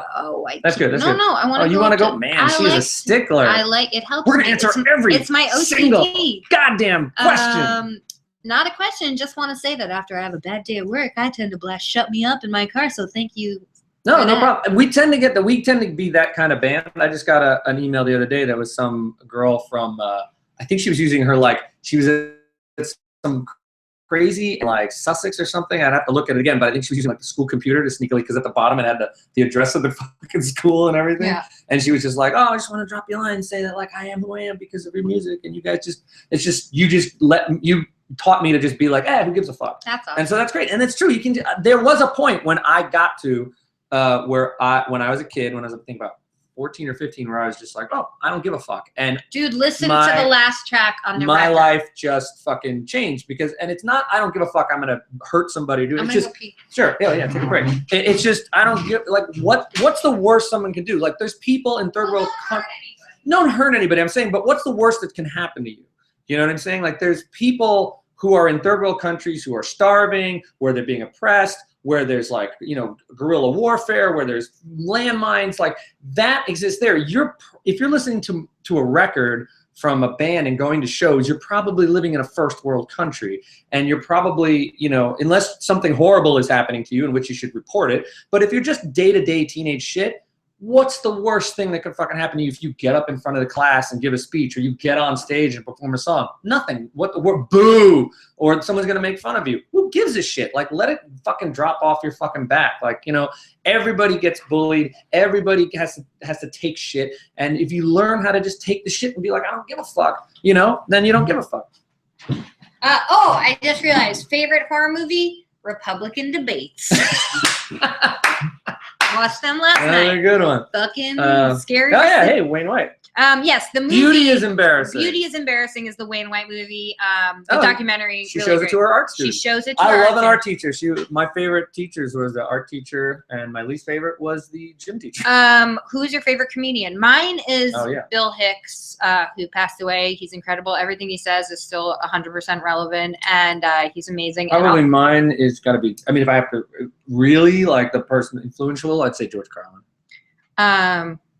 Cool. And then I also not that there isn't good. There's modern comedians that are amazing. And I love Amy Schumer now. She is doing some amazing, relevant. She's so fucking smart, and she's saying really important things. And there's some really cool up and coming comedians. I mean, we've seen so many at the Meltdown. Oh yeah, and we have comedians. I mean, Steve Agee, and we had Jonah and Kumail. They're a lot of our friends are comedians. Our comedians are really great guys, and they introduce you to new comedians. There's a lot of cool underground comedians. Yes. Oh my God. There's this Kate Berlin. I follow her. Wait, is that the one? Who did that? Oh, she's so good. Oh, and then there's a girl who's on the show that I'm on, Claudia O'Doherty. Oh, she's hilarious. There's a lot of But if you're talking about George Carlin, Bill Hicks. And then also the guys from Mr. Show. Also the guys from the there's State. Tons of TV. Monty Python, Young Ones. Monty Python, Rick Saturday Mail. Night Live. Yeah. Oh fuck. Sorry, we love comedy. I always separate those two. I forget that you have people who have shows and you have people who do stand up, and when you grow up with them, you don't see the stand up. I didn't grow up with Rick Mail doing stand up, even though he did that character before he became Young Ones. I grew up watching the Young Ones, and I loved the Young Ones. But going. If we pre-ordered Pink, will we get it tomorrow? I have no idea. If you pre-ordered Pink, you will probably get your code tomorrow for digital. You will most probably get this either being in the mail on its way to your house or wherever you live, or it will be there momentarily. And the vinyl, I think, is a smidge late, but not anything ridiculous. Did you read Watchmen? Somebody want to know? Yes, I did read Watchmen. Favorite cartoon as a kid? Oh, too many. Did you have one? Oh yeah. What favorite cartoon? As a kid. Well, Oh, you I liked grew all up. I grew up with. It was less about the like. You know, I watched kids' cartoons because they were there. Obviously, Bugs Bunny's amazing, and like a lot of Saturday morning cartoons at the time. But you're a kid. Once I got to not a kid, but I'd say like 7 or 8, I started watching Ralph Bakshi stuff. I started watching Wizards. I started watching adult cartoons. I saw Fritz the Cat when I was like 10, and that's an X-rated cartoon. And so that we didn't have like anime. Like we had like Speed Racer and maybe Battle of the Planets, and which was Gatchaman, and everything else was Disney, which I love Disney. I love Disney animation. But if you wanted something where it wasn't like a mouse singing and it wasn't like Speed Racer going like badly dubbed, you got like Rock and Roll. You got Ralph Bakshi, and Ralph Bakshi just like changed my life, So that would be that stuff. Okay. I have a job interview Wednesday. Can you give me some advice? Dress nice. Dress nice. Just for the job. Just for the job you want, not for the job you have. Don't be an asshole. Be polite and be thoughtful with your answers. Don't curse. And just relax and go in it and cross your fingers. Don't drink or smoke pot before. Yes. When you guys gonna do a movie with Jim? I don't know. He's busy. He's kind of busy working on making something. the next biggest Guardians movie, which I can't wait for. I want to play a music show at my high school. Any advice? I would say ask the people at your high school and then potentially just do it. Sorry, these aren't helpful advice. Yeah, that's terrible. That's pretty overall weird question. What's the weirdest thing you guys have signed? I've signed dicks and boobs and fake appendages are not fake, but like I have prosthetics. Prosthetic, thank you. I have a prosthetic arm, and then they'll take it off and give it to you, or prosthetic legs, and they're not that weird, but it's definitely memorable. You're like, holy shit, I'm holding this guy's like prosthetic leg, and they're all kind of rubber a lot, so it really takes the ink, and it always ends up looking really cool. What about Marilyn Manson? Do you not like him as a human being? Yeah, probably not. What favorite costume you wore during tour? Honestly, the one that I never brought back that I think is awesome, and I really like that guy, what's his name, Brian always brings it, is this half and half guy. I did it for the New York Halloween Parade in promotion for Frankenstein Girls, where they paid for a float. Elektra Records paid for an entire float, and we had this whole float that had like a Frankenstein girl on it and everything.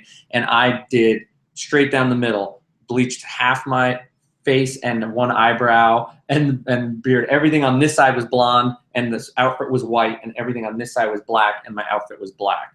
And I didn't even sew it together. I got magic marker and fucking did yes, that's crazy. And it looked fucking dynamite. It's such a great look. Yeah, and my hair was super huge and spiky. I had really long hair. I think I used to think that in Money you said baby doll instead of whittle dog. Oh, now you know. What's your favorite city besides New York? New York isn't my favorite city anymore. Yeah. It used to be, but it's not. My favorite city is probably London or the country of New Zealand. Yeah, London, Sydney, Tokyo. Not necessarily that order. Any old school black and white horror films either you can recommend? Most of the classics aren't very horrific. They're more aesthetically beautiful. They're cool. Like Dracula's aesthetically beautiful. You know what's really good though? Watch Gods and Monsters with Ian McKellen. It's about the guy who directed all those classic like Frankenstein, Bride of Frankenstein, and it was great. It's really great. He was like in the closet and like it's about him trying to come out. And it isn't technically a horror film, but I would watch Le Chien Andalou.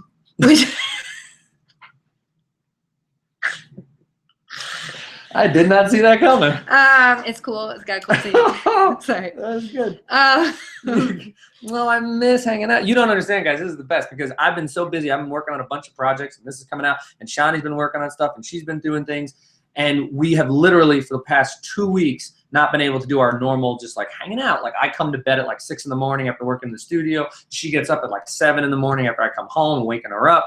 So he did wake me in going to sleep. We call it Lady Hawking because there's a movie called Lady Hawk where a guy turns into like what is it, Christian Slater? He turns into it's not Christian Slater. Is that? It's Matthew Broderick, Rutger Hauer, and Michelle Pfeiffer. Yes, and so the story is they're in love, but they only meet for like a brief moment in the dawn because he turns into a wolf and she turns into a hawk. She's in a hawk during the day and he's a wolf during the night. So only during they can only get together during, I think it's like when there's like a eclipse. Yeah. And that's like once every. So that's kind of like. It's all called Lady Hawking. When we get busy, it becomes Lady Hawking because she is my favorite person to hang out with 24 hours a day. Same. And it's not because, oh, it's my wife, I gotta hang out with my wife. It's because she's my favorite fucking person, and that's why I made her my wife. And so we end up having this we have bedtime, which isn't always just sex. Sometimes it's us making each other laugh and having a good time and stuff like that. And we haven't had that in so long. And even though we're busy and we still have a lot more work to do, and then we're coming to travel to see you guys. Part of that work is to come see you guys. By the way, Las Vegas on the 22nd, the venue has changed to a backstage bar and billiards. So oh, it has. That is where the movie will be screened. So if you're coming to Las Vegas, it is backstage bar. The other theater is out of business. So do not go to the joint. Wow. They're having a rough time. Hey, Vegas, big wins, big loses. But we will be, and part of the reason that I cannot hang out with my lovely lady that much, or we can't have lovely bedtime, is because we're coming to see you at Sacramento. We're coming to Las Vegas for the Devil's Carnival. We'll also I'm actually really looking forward to that because we will actually. Yes, we'll be on top of each other from like the plane and the van. And all that I don't mind that stuff. Yeah. So I'm non-binary, and I really hated my birth name. And while I was trying to say, Chantal had made out to someone named Candy, and it fit. So Chantal named me. That's the best. That's yes, amazing. I really dig incredible. Non-binary as a description of like sort of gender neutral. Like I don't identify with any gender. It's so William Gibson. It's so futuristic. It's very, very cool, and I really like the fact that it's really interesting. I think it's between gay kids and lesbian kids and transgender kids and non-binary and everybody. It seems like a very kid type of thing. There's putting it into the press. Like usually when people are rebelling against stuff or finding out about stuff or battling whatever it is, racism, it's usually 20-somethings adults in the street turning over cars. But this seems to be sort of an interesting online revolution, and it's just so cool how all these kids are insanely courageous. Like me, when I was growing up, that was like you just got the shit beat out of you 24 hours a day, and if you were lucky and you were doing anything like that, you would just be made fun of. As opposed to the 1860s was a hard time to grow up. So you are a funny motherfucker tonight. But it's just interesting. I think it's really funny because it is kids who are trying to find their sexual identity and their thing, and it's very interesting that it is kids. It's teenagers, and it's sorry, I'm having a hard time paying attention because I love you. I love you too. Well, I just wanted to say, I just find it because it's been growing the last 5 years, which really just come out into the open, and I think it's really cool that like this new generation is really the people who are sort of like being like, all right, fuck it, Sorry, I'm not. Punch me in the face. I don't give a shit. This is who I am, and I like that. Well, don't. Yeah, I hope. No, I hope you don't get beat up, but the fact that you're standing up for yourself. Is it actually the release date? Tomorrow is the release date. Tomorrow is the release date of Pink. Go. Will you do a live stream like this in the future? Let's just live in the present. Probably do some Periscope. Is there a video of the New York Halloween parade with your float? I've seen it. Well, I definitely have some, and I'll probably, use it for something in the future, but there might be some. I know I've seen it, so it must exist. Fraser, of course. Yes. God damn it, fucker. No, you're right. You're yeah. I always refer to me and my husband as Lady Hawking because he works in this and I work in. Worst fan encounters, creepiest. I would really rather not mention them. But trust me, they're creepy and. For the most part, yes. No. Yes. And in fact, I gotta say, most of my fans and your fans are not creepy. No. They're not freaky people. Most are very respectful and nice. Yes, they're freaky in a fun, cool way, and they're very respectful. And obviously, if you have a large amount of people, someone's going to be that person who thinks that they can take an inch, take another inch, take a mile, and then they just lose their mind. But like thinking about other bands that are even harder than me, that are like the devil, and they actually have fans that are like fucking assholes, like the big bands that have That's not even what I'm talking about. You know what I mean? Like that, where it's like wow, like because people always ask me, oh, did everybody ever send you like a fucking dead animal body or anything? I'm like, no, most people just give me like cool video games. But there's a lot of people who have a lot of mental problems, and then they get attached to. And I think that happens with any kind of course thing like but that. So sometimes it gets really hard because people don't know when to stop. Yeah. And that can get really, really difficult because you want to be all access for people. Yeah. I mean, and especially for someone like myself personally, where I'm answering every question on behalf of myself. So I try. That's probably why we don't have as many. I think if you're a non-accessible band where you see them on the stage and you see them running to the bus, you're probably going to be more people who are freaking the fuck out. I disagree. I kind of disagree. I think there's a very fine line, because sometimes all it takes is just like a reply back to somebody once, and then they form an attachment. No, I think that's for the people who, for people who are, doesn't matter who the fuck they like, they're going to be that way. Yes. But I just think in general, I think you're creating more people desperate to to jump on you when you're in a fucking cafe. If you come and seen Mindless or even Chantal, we're there signing everything from minute one. We're discussing stuff. We're talking. We're all access. We're all access. And and sometimes it gets hard because I'm a pretty open person, and especially and I'm the only person doing my stuff. So if you have a question, I'm usually the only one access and DIY who can answer it. So it sucks though, because I've really had to pull back a lot because of there have been people that have made it a lot more difficult for me to do that, just because I feel unsafe online a lot, and which sucks because I've grown up online, and I've been using it since I've been using the internet since it started. I grew up with that, so it's a horrible feeling to not be able to do it because I don't feel safe on there anymore. So it's unfortunate. And it's not even people being mean or anything, because people are generally nice, but there's an unhealthy obsession that sometimes grows, and you have to be careful of that. Will you sell me one of the original Pink albums tonight? You can just go to the link and buy it. If you look at my Twitter, if you look at the Facebook, if you look at the site, there's a direct link, and you can go buy vinyl. You can download it probably at midnight tonight from for digital.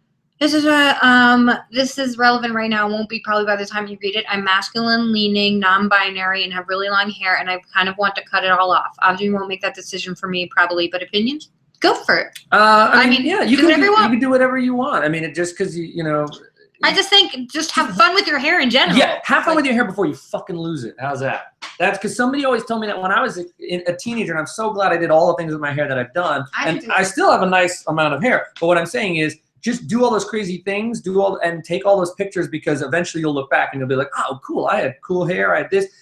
You're gonna lose it, especially if you're a dude. You're gonna lose it anyway at some point. You could be like George Clooney. You could be like George Clooney. But I'm saying, so, bleach it. If you bleach it and then everybody has bleaching problems sometimes. You color it. It's not, shave it. Do all the fucking, have fun, man, because eventually you're going to be someone's dad. Do you guys watch RuPaul's Drag Race? Not anymore. Are you guys, but one of the, shit, I got to look up the name because I totally am forgetting. Who's the one who did my song?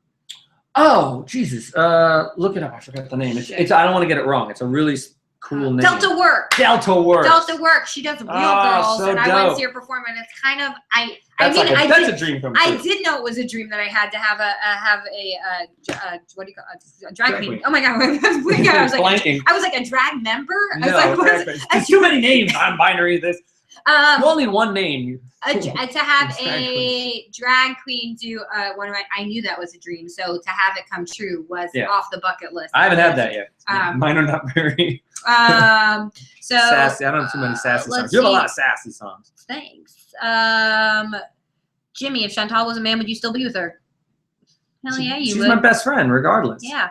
Have you seen People Under the Stairs? I love People Under the Stairs. We're gonna rewatch it. I haven't seen it so long, and now rest his soul, Wes Craven. It's so funny. It's a really funny fucking movie. I love it. So we're gonna rewatch it. You guys are funny, super nice and sweet in real life. I agree. I agree with that too. Hey Chantie, remember when you wrote a letter to your future child? When do you think you will become 3? Since the letter, have you thought more about it? I don't know. We're just enjoying our lives. I'm busy working right now, so it's not a great time for that. I mean, there's no pressure right this second. No, so I'm young. I'm fun. I'm down to get the friction on.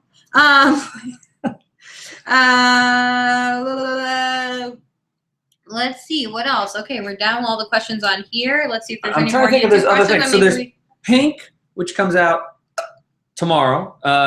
We have a song in our friend Yarbo's movie The Hive that me and Chantie sang on, and we wrote it for The Hive.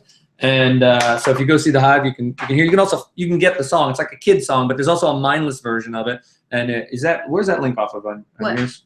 The Hive song, All Together, Friends Forever. Just look it up on iTunes. All Together. Look up Tour Crush. Look up Tour Crush on iTunes, and you'll see it up there. So we're in the Devil's Carnival, obviously, as translators, and some of you have seen it. If you haven't seen it, you can go see it. It's touring the country like a band.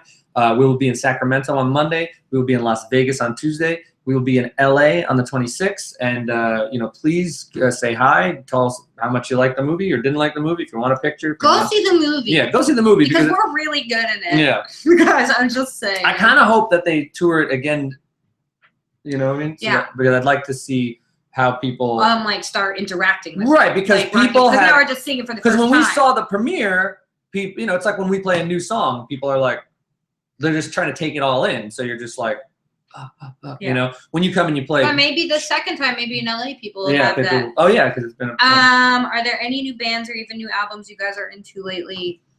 Pink, yeah, that's the new one. By that new band, my 2-year-old hot tub. I'm excited for the new Grimes record. Oh yeah, I'm very excited. I can't wait to hear it. Well, she really did a good job of like standing up and being like, look, I did all this production, I did all this songwriting, I did it. There's no one behind me. There's no puppet master creating Grimes. I am Grimes, and that it's hard. It's a boys' club, and even if the boys are nice, even if the producers are nice and the songwriters are nice, the public assumes if you worked with the producer did everything, and the girl just came in and sang. And with Grimes, and with you as well, it's not the case. You know what I mean? Mm-hmm. And with a lot of girls. But it's funny that as soon as you say you're a girl and you're making music, they automatically credit the male that you're working with. There's like a Svengali or something. It's insane. It's crazy. Even people that know how I write music credit other people that I write with all of the. It's mind-blowingly offensive. And I think that's it's amazing. It's great that someone that. She's moving up the ladder, and that she's like she's very, very adamant about the fact that she's done it, and she should be, because she's very good at programming and doing all the music. Let's see. I want to start a band. Any advice? I would say find people that you like and you can stand to be with for the rest of your potential life. That's very, very good. I lucked out because everybody that I wanted to work with my friends, so I found my friends who could play these instruments, and 2 happen to be women, 1 happened to be a dude, but we're all friends. So now when we go on tour 20 years later, we get on the bus and we're happy to see each other. We're happy to play video games with each other. We're talk about stuff we did at home. We text and talk on the phone when we're not on tour and when we're hanging out and stuff like that. But I know a million bands where it's like, oh, we got together. I barely knew the guy. We have a mega hit. And now I'm stuck with this fucking freakazoid, coke fiend asshole, and he owns part of this giant #1 song, and now I have to play this song with him, and it becomes like a whole Guns N' Roses scenario. And so find someone that you would, they don't have to be your friend from childhood, and sometimes it is. I mean, sometimes it's either your friend from childhood or your brother or something like that. Find people that have common music interests, and most important, you can get stand along to be with. around. 100%. Because you got to be on a fucking road, and when you start on the road, you're in a fucking van, or you're in a car, or you're in small fucking venues. Everybody has to fucking deal with their own equipment. You want to find someone who's going to do the shit you need to do. Okay. That was almost like felt like a sergeant in an army. Did somebody ask what your inspirations were to become musicians? Like what bands, singers, artists inspired you to do this? For me, it was mostly an anti thing. There was a lot going on in the 90s that I fucking hated. I hated Electroclash so much. I hated a lot of stuff. There was a lot of like kind of people in Pearl Jammy bands and shit. And even the scenes that I kind of dug were very anti us. Hardcore scenes, they fucking didn't give a shit about us. So we were like, fuck this, we're gonna create our own universe. We're gonna create our own world. And that's why even today I'm still like, there's people I'm friends with and I like them and we're friends. But scene-wise, I'm like, there is no scene. We're mindless self-indulgence. We go out, and you go out as whoever the fuck you are, and good fucking luck to you. If you become a fucking success, good for you. You did it on your fucking own. But we were never part of a fucking scene just because they didn't fucking want us. You guys were fucking outcast with all those fucking indie bands. Yeah, like all those fucking Interpol style bands were always like, they collected. We weren't hit. We were from New York, but they were always pissed because we never sounded fucking indie. And go fuck yourself. Yeah. I wanted to make. I like. So just get ready to stand up on your own 2 fucking feet. Yeah. Sorry, I didn't want to sound like I'm jerking off in a fucking garage into a megaphone. You're like, go. Although I did like a megaphone. We did have a lot of similar things, which we did. And in my mind, I was in a punk band. You know what I mean? Like I was a punk singer in a fucking pop band. So that was so. See, I'm the opposite. But nobody else knew of that. In my mind, You I were was in a pop band. You're a pop singer. I was a pop singer in a pop band. Such Because my whole imagining was like, I want to be like in a Duran Duran band, and then how I got to be in this insane, wacky I was thing. like, I want to be Wendy O. Williams fronting Duran Duran. I want to be Simon Le Bon fronting like fucking circle jerks. Oh, so funny. That's It's so so true. good. Oh, I love it. That's so cute.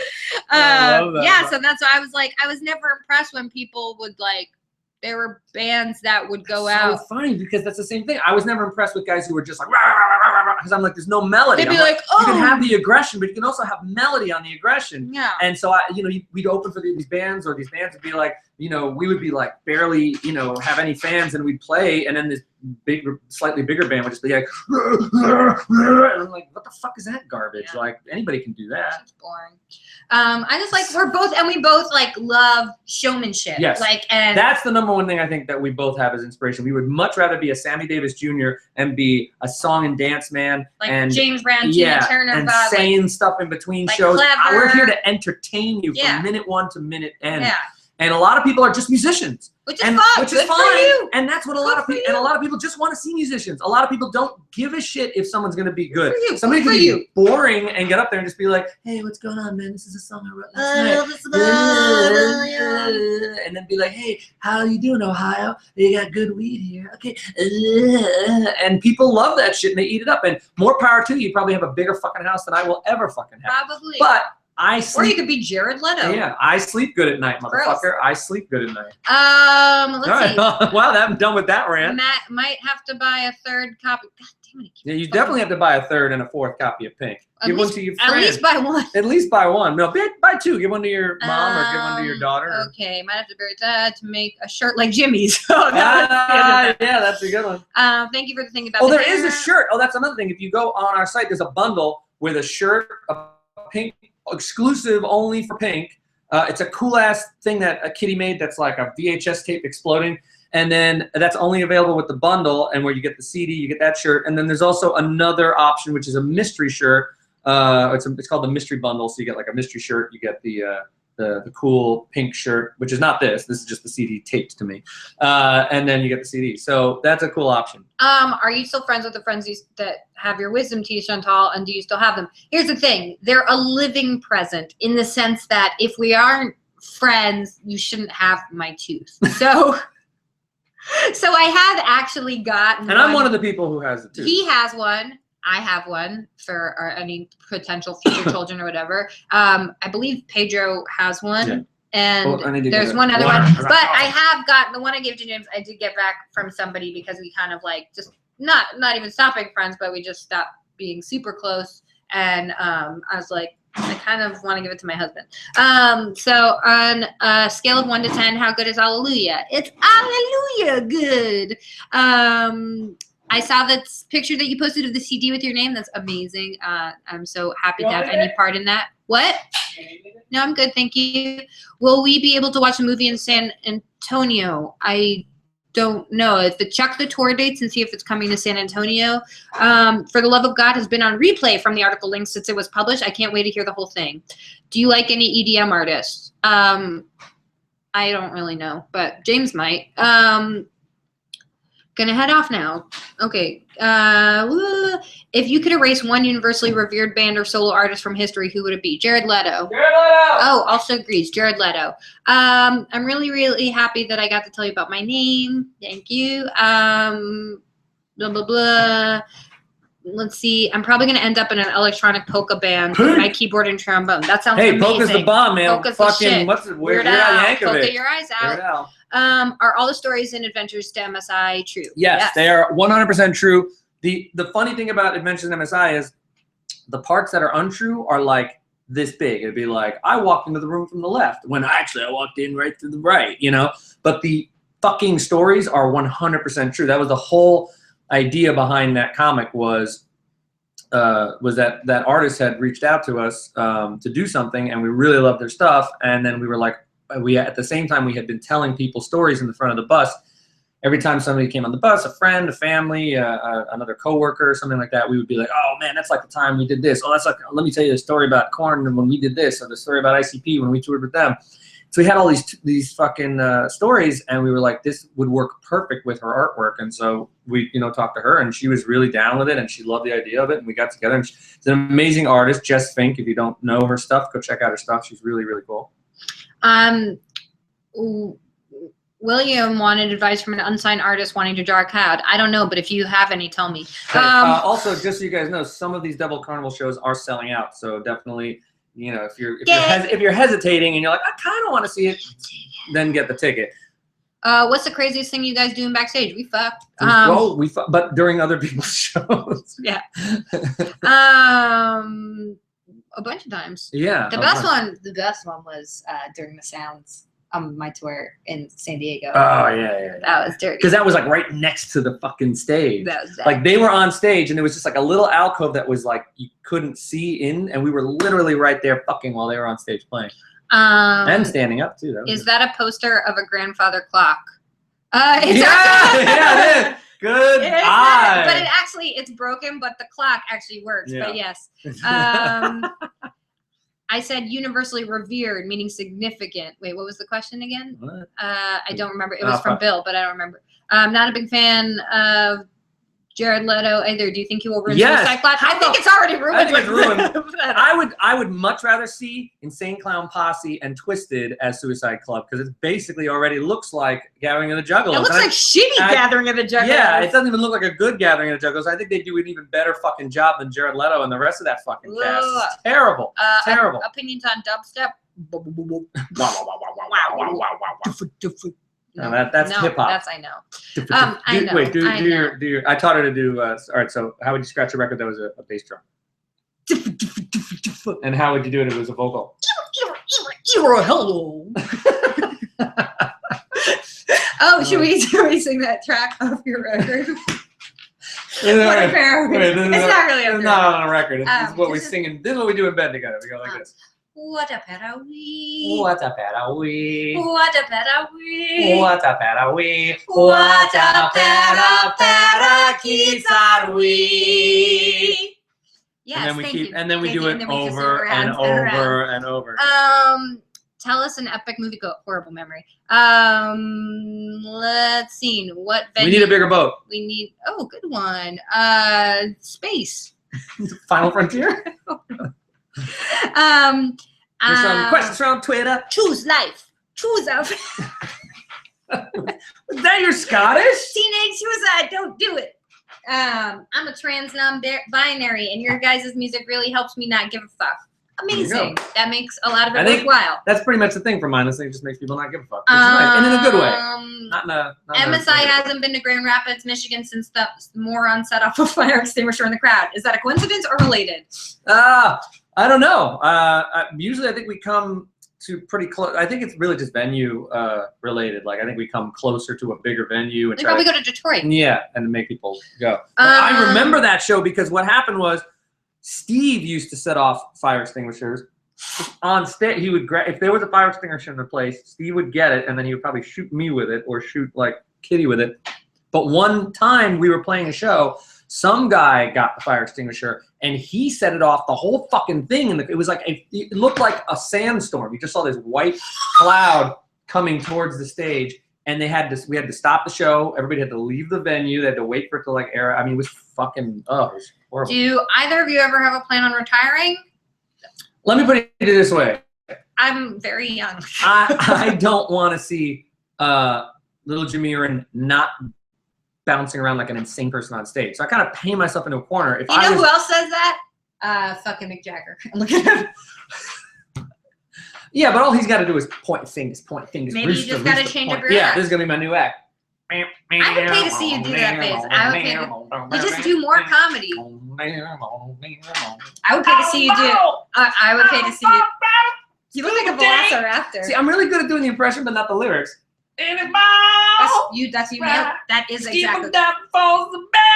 Those are exactly the Rolling Stone lyrics. But like, for instance, I saw the Sex Pistols when they got back together in like 2008, 9, somewhere like that. I think it was Reading or some festival like that. And I'm like, hey, good for you, man. Go get some of the money that you're owed. But I didn't want to see that. Like, I don't want to see the most dangerous band in the world just stand around. So if I'm just standing around, why the fuck should I keep doing it? I still got I look fantastic and I feel great. So I've still got a lot of years left in me. But at a certain point, I'm not fucking, I should have made a band like Pink Floyd where I could just get up there and be like, this is cool. That's where we made a horrible mistake. That's where we made a terrible mistake. Because you can be 90 years old and go, shut down on you, crazy diamond. Although I don't think that's a good is sex awesome for you too? Fuck yes. I wouldn't have married it if it wasn't. Yeah, why would you marry somebody with sex isn't awesome? And believe me, I fucked a lot of people and I only marry the best. So there's that. Why do you hate Jared Leto? Because he's a bad person. He's a bad person. He's just a bad person. That's all you need to know. So does MSI still turn people wicked gay? I don't know. You tell me, people. Yeah. Let's see. Funny for Jimmy. I asked for an MSI album when I was in high school. My parents bought me the remix album of Shut Me Up, and I was sitting there waiting for other songs to play. That's what's wrong with parents. They'll be like, "What's this? Oh, this is a CD. It says mindless, and it's got like usually one they give song you a best over and of. over." You guys should do a best of. At some point. Yeah. Let's see. Right now, we're doing this. Yeah. Oh, good point. Which kind of is like a. No, it's a prequel. It's Yeah, not a best. it is. It's a prequel. Yeah. And it is an album. It is actually a physical album. I mean, the thing is what it is I would say 80% of these songs were what was going to be Pink.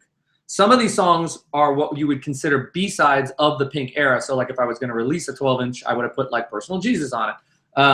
And 4 of these songs were on the self-titled, which is the CD that had been on eBay selling for $500, which is like Unsociable, Do You Want Others, and Bed of Roses. And Bed of Roses, because I always think of it as like, meh, it's not a right song, but people fucking love that song, which is so, I just think people have a tendency to like ballady style stuff, and that was kind of like a slow Nirvana sounding song. It was like Nirvana, Nine Inch Nails had a little baby. Do you want to play a clip from another song?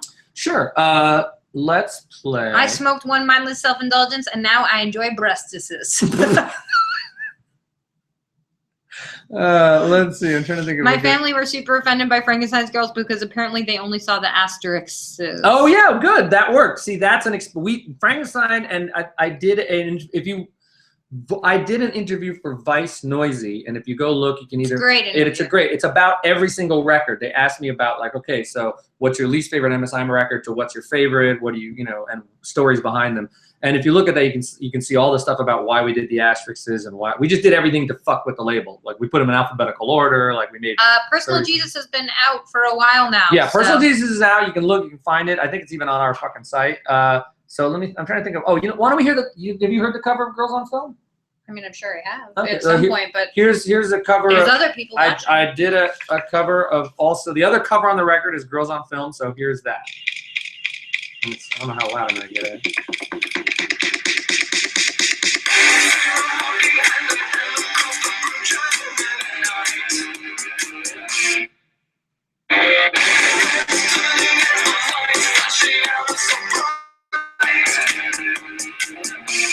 It sounds so much like I'm trying to do a Simon Le Bon imitation. On her back. That sounds so new wave, except for this part. That's not so MSI.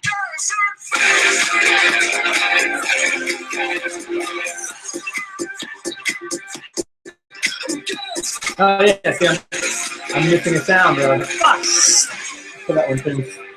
Is it on the final? No, I mean I forgot to put it in. Oh. Break it down. Makes me want to do a line of coke off of Tampa. Makes me want to suck your dick. That does everything does right now. I miss you. Who the fuck is Mark Arizona? Ah! How do you? I'll say about Mark Arizona in a second. We're listening.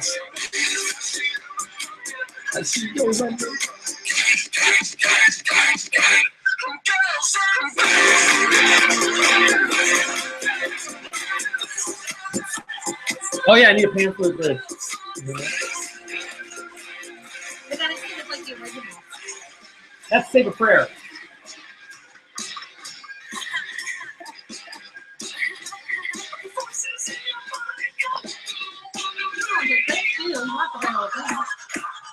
Oh, I don't? I want to hear it. You're going to get it tomorrow.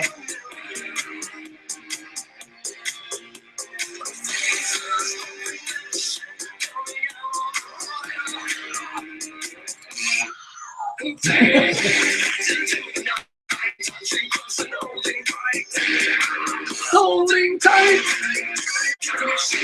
Good song. Oh, okay. Go on. 3 minutes on. Why didn't I put the cat sound in?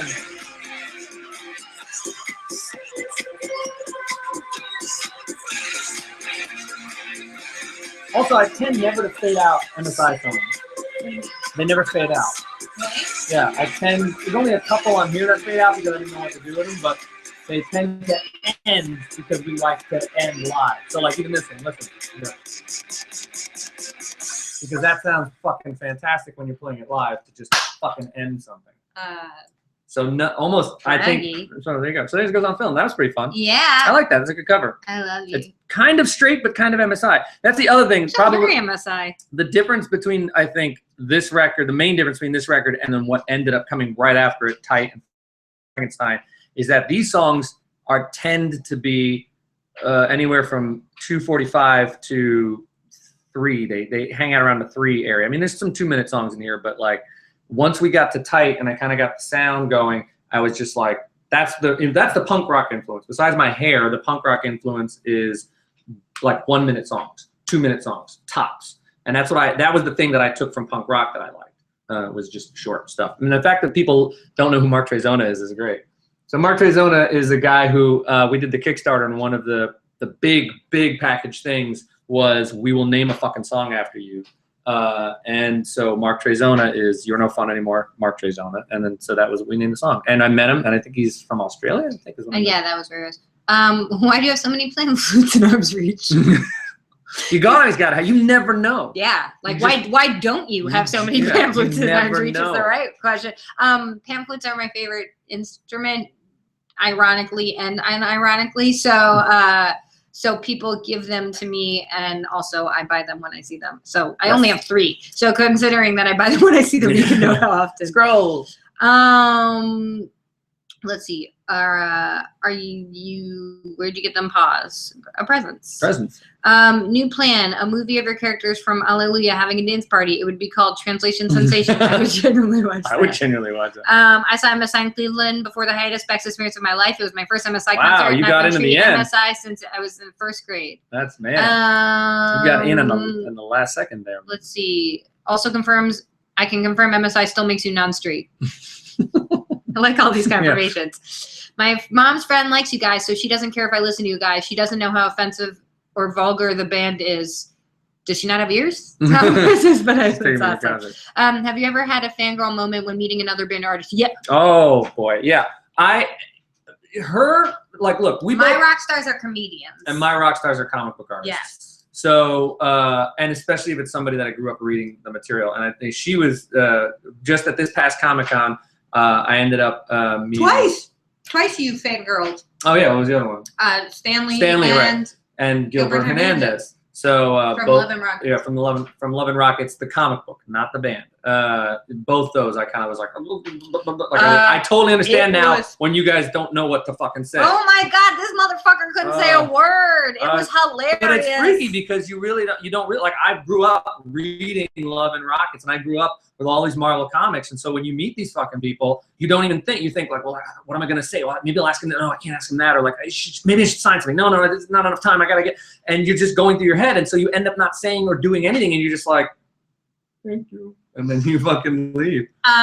It was so fucking funny to see. I've never seen you like that. I was laughing. But you get that way with comedians. Comedians. And who was what's his name? Bob Odenkirk was the one I probably freaked out. I remember that one. You were like so nervous. Well, because I played Human Giant. Human Giant, with Paul Sheeran and Aziz Ansari and Rob Hubel. They had a show on MTV called Human Giant, and I'm friends with Paul for a long time, and And so they did a 24-hour marathon, a live marathon on MTV. And so we played it, I think it was like at midnight or something, was it? Yeah. And so we played at Times Square, like where the old TRL was at inside the studios at midnight. And I think we like punched a picture of Avril Lavigne, which was funny. Like a drawing from outside. Oh, you did it like Shane O'Connor and Silent Live. Yeah, no, we totally did. We were joking, like Jake Fogelnest is our friend. Oh yeah, he was. He brought up the picture and like it was really funny. And then backstage was like Michael Cera, Bill Hader, and Bob Odenkirk, where I was like mentally, I was like, I can't take it. It's too many people I like respect and find hilarious. So I freaked the fuck out, and I actually like had to leave because I was so overstimulated and nervous. And ultimately, I met. And when I met Bob Odenkirk, I was like, can I get a picture with you? And I was the brightest shade of red, and I was like sweating profusely, and I think I grabbed like his back fat. And then I met him again where I'd had like a drink, so I was a little more relaxed. And he was like, I remember you from Human Giant. And we had a long talk. And I told him about this shitty show, Comics Unleashed. And I also told him about Dennis Leary stealing all of Bill Hicks's material before he died. And we talked about Geddy Lee from Rush. And then he proceeded to use a bunch of the stuff that we had joked about and talked about in our conversation in his set. And I was like, oh my God. I was like, he's using my jokes, but he's also kind of stealing my jokes. I was like, I'm so conflicted because this is the biggest honor. And also he's stealing my material. Yeah. Also, if you're interested in the bundle, which I see a couple of people are, at MSI Twitter has a link. It goes right to the bundle. And it's a really cool shirt. I really like. Another thing I like about being in MSI is we're an art school band, so everybody in the band went to art school, and so it's fun to work with Lindsay, who does a lot of fine art type stuff, and Kitty, who does a lot of graphic design type stuff, and Steve, who just lives the streets. But it is, if you think about it, she's fine arts, I'm illustration, Kitty's graphic design and photography. And Steve is just a fucking, he's Steve. He's just being Steve. And it's a great combo. So he adds a lot of like. That's the flavor. Yeah. He does, and that's honestly the live show is based off of Steve. Like the energy of the live show is based off of Steve. He's the one who was like, let's just burn everything down, and we kind of went in that direction. And he's the inspiration for Right Said Fred. Shock Treatment. You love Shock Treatment. I love Shock Treatment. In fact, I have been watching. Just so you know, Pink was made, and I'm 100% serious. Pink was made watching. 3 movies on repeat. Like I had them on in the background. One was Hey Good Looking, or Ralph Bakshi. Another one was Heavy Traffic, also by Ralph Bakshi. And another one was How to Get Ahead in Advertising with Robert Morris. And I was so inspired by the whole Ralph Bakshi thing and the 90s thing, so that I went out and I bought a couple of cells. You've probably seen me post about them from Hey Good Looking. And now, working on the video game and the Hive and all this other and remixes and stuff, I've got Shock Treatment on fucking on a loop, and I've just been, so when I'm busy like loading or there's rendering, I just like hit play and it's like, oh, Shock Treatment, and then like go back. And I mean, it has everybody. It's so cool because I love prequels are cool and sequels are cool, but equals are fun. I love an equal. Mad Max is an equal, the new one. Shock Treatment is an equal, meaning it's same people playing different characters, same like production. Give me something else. Okay, let's see. What do you guys think of facial hair? Well, if you need it. If you need it. If it helps your face. Yeah. Like I don't know why you need a beard. If you have like a weak chin. Yeah. Or facial scarring that you're not proud of, then. But I would like some new stuff, because right now it's all just. But the beards. It's either the ironic mustache, which makes you want to punch. Or if you've had a beard forever. Yeah. If that's been your look forever. If you are a mountain man, good. But fashion beard. I hate it when it's like a good-looking Brad Pitt dude who has perfect hair, and then he's got like a fucking giant beard. That bugs me out. Okay, I think we should call it, like, let's say 5 more minutes. What time is it? It's 7:55. We've been doing this for almost 3 hours. Oh, wow. Yeah. Jeez Louise. Wow, we really have been, we haven't done this in so long. We're so... maybe just a couple more questions, and have you seen Phantom of the Paradise? Of course. Yeah, of course. A couple more questions, then we'll just do a quick recap of everything. Yes. Well, we can start recapping now.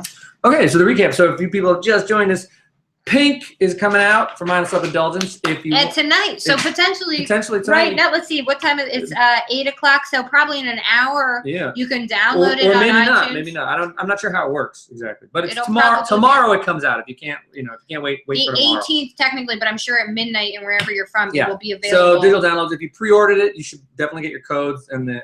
We're not going to do phone. We didn't end up doing phone calls. We'll figure out another time to do that. So Pink comes out. There's a bundle. You can go check out the link with a nice T-shirt from Kitty and a mystery one if you want that bundle.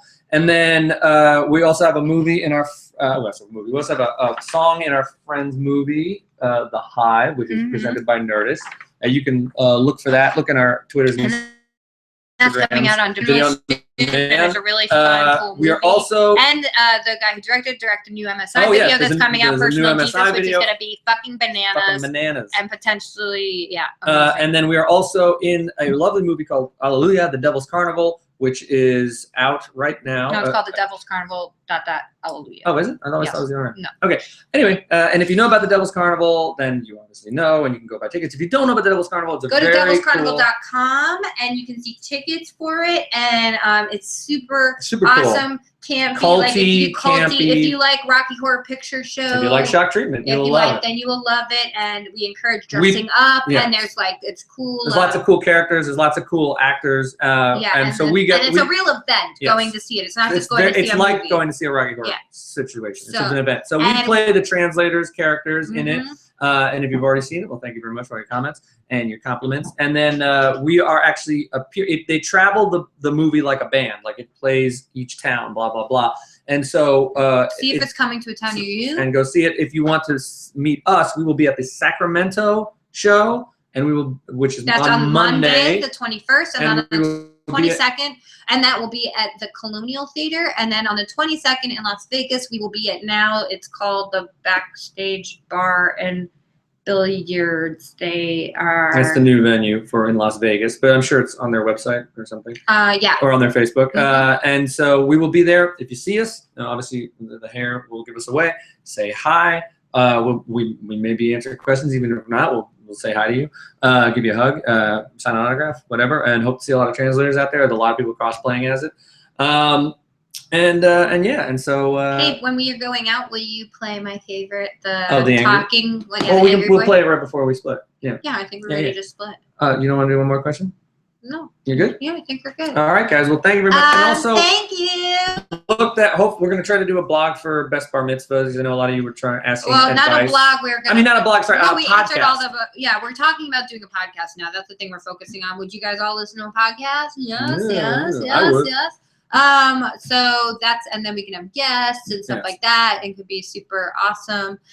So let's play. Okay, so this is a track on Pink, on the album. And it's the last track on the record. And what it is it's a recording of me ranting when I was 22, all alone in a big house into a tape recorder, just telling motherfucker, what the. And she loves it. And you might see her cry because she fucking. No pressure. I thought I wanted her to listen to it and be like, hey, what do you think about this? And I need to edit this down. Do I need to do this? And instead, I got the total opposite reaction, which she filled her with so much emotion. I find it so charming. I love it so much. So I'm not sure. I'm making it as loud as I can, but we'll be quiet and hopefully it's loud enough. And this is little Jimmy Urine at age 22 from 1992 ranting about stuff that hasn't happened yet, which is also why it's kind of prophetic. And I feel like it's so symbolic of mindless self-indulgence that you really did maintain that throughout the whole course, even though that's the ideas I was having. What he ends up saying in it is really the ethos of mindless self-indulgence, and I find it so fucking cool that he really stuck to it throughout, and I love it. I was an angry young boy once, and it's called Angry Boy. It's the last track on this record, which you can get tomorrow. Pink comes out tomorrow. It's so cool. Tell your friends, tell your neighbors, tell your mom, call the kids. Tell everyone.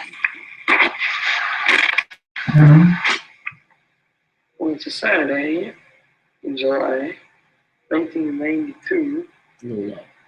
It's gotta be Can you guys hear it? 3 o'clock, some shit. Give me 1 second. I got your amp. Hold on. Yeah, we're gonna amplify that shit, you know. Everybody come see us in Sacramento and Las Vegas, and if you know anybody in Sacramento or Las Vegas, tell them to come and see us and meet us on your behalf and get something signed or whatever the fuck. Yeah. And don't regret asking questions. We loved it. We love answering your questions as long as we feel comfortable answering them. Where are you going? Oh, are you gonna plug it in? Plug it in, plug it in. Oh, it's downstairs. Oh, boo. What? Talk to them? Hey, guys. What? There are no questions to answer. Do you guys, we were in D.C. in February, and we went to the Holocaust Museum. And then we also went to, where the fuck did we go? Fuck, I can't remember. We went to Discord Records. It was awesome. Sorry, I'm getting real tired now. Been up since 5 in the morning because when he went to sleep, it woke me up, and then I've been up since then. Come to Las Vegas, come to Sacramento, and then come to Los Angeles also on the 26th. And then I just thought you met my favorite concert. I don't think I remember answering our favorite concert. My favorite concert was probably Radiohead doing Live at the Time. Or Pink Floyd or Sing Wall, even though he really good. And I covered a song of his called Jailbait on my new record, and he's the best. Would I fight monsters to save the world? Probably give it a shot. I'd definitely try it for sure. You know what? Like, why not? I'd try not to be passive. Let's see, not a question. Thank you for answering my questions. Do you guys like musicals? Yes, we like them a lot. Potentially, but not the only certain ones. All right, you got it? Yeah, give me a second. All right. Any other super fancy Fancy. schmancy fancy? All right, now that's gonna be real loud. No, you turn up. No, the other one. Now turn up again. Down. All right, go. Okay, ready? Here we go. I hate everybody. The more I think about it, the more I hate it.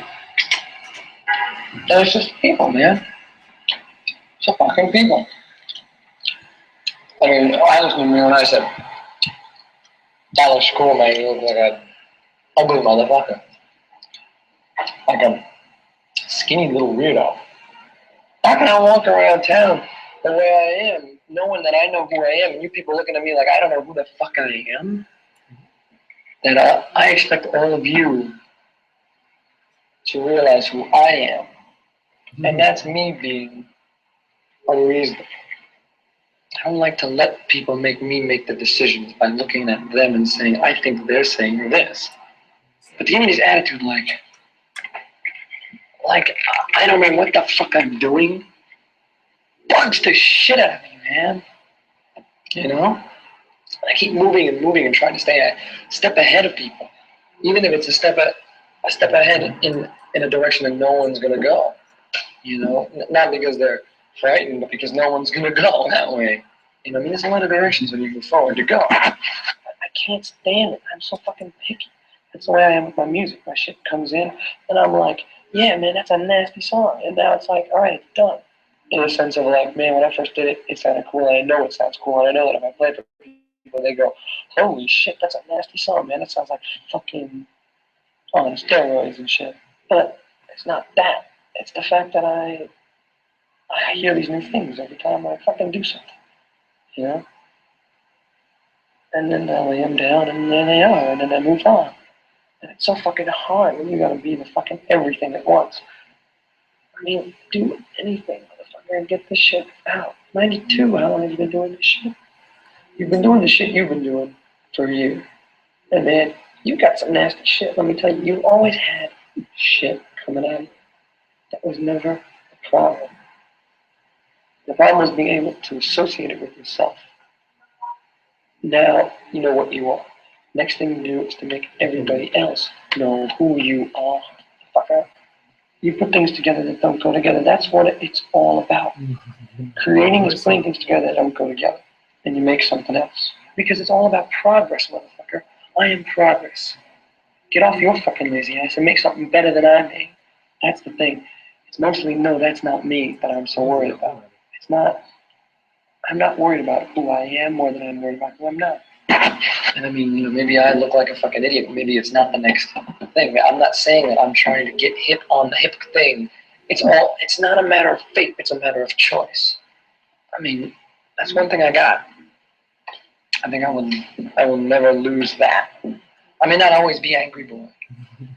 My music may not always be hard-edged, or soft-edged, or weird, or not weird, or straightforward, you know. But the one thing I will have, not to sound fucking hokey, is definite fucking complainable sense of humor. Definitely different, I'll give you that. And besides all that bullshit, because I know what I'm doing. Nobody ever trusted that I knew what I was doing. Ever since the beginning of fucking time, nobody thinks I know what I'm doing. I know what I'm doing. If you don't do your homework, you're gonna fail. Do you know that? What do you think? What do you fucking think? If you don't go to college, you're not gonna get a good job. You're not gonna get a great education. No one's gonna hire you. No shit, I know this. I know what goes on, and I've made my choices. And it's frustrating to look at this world and say, hey, look, you fucking assholes.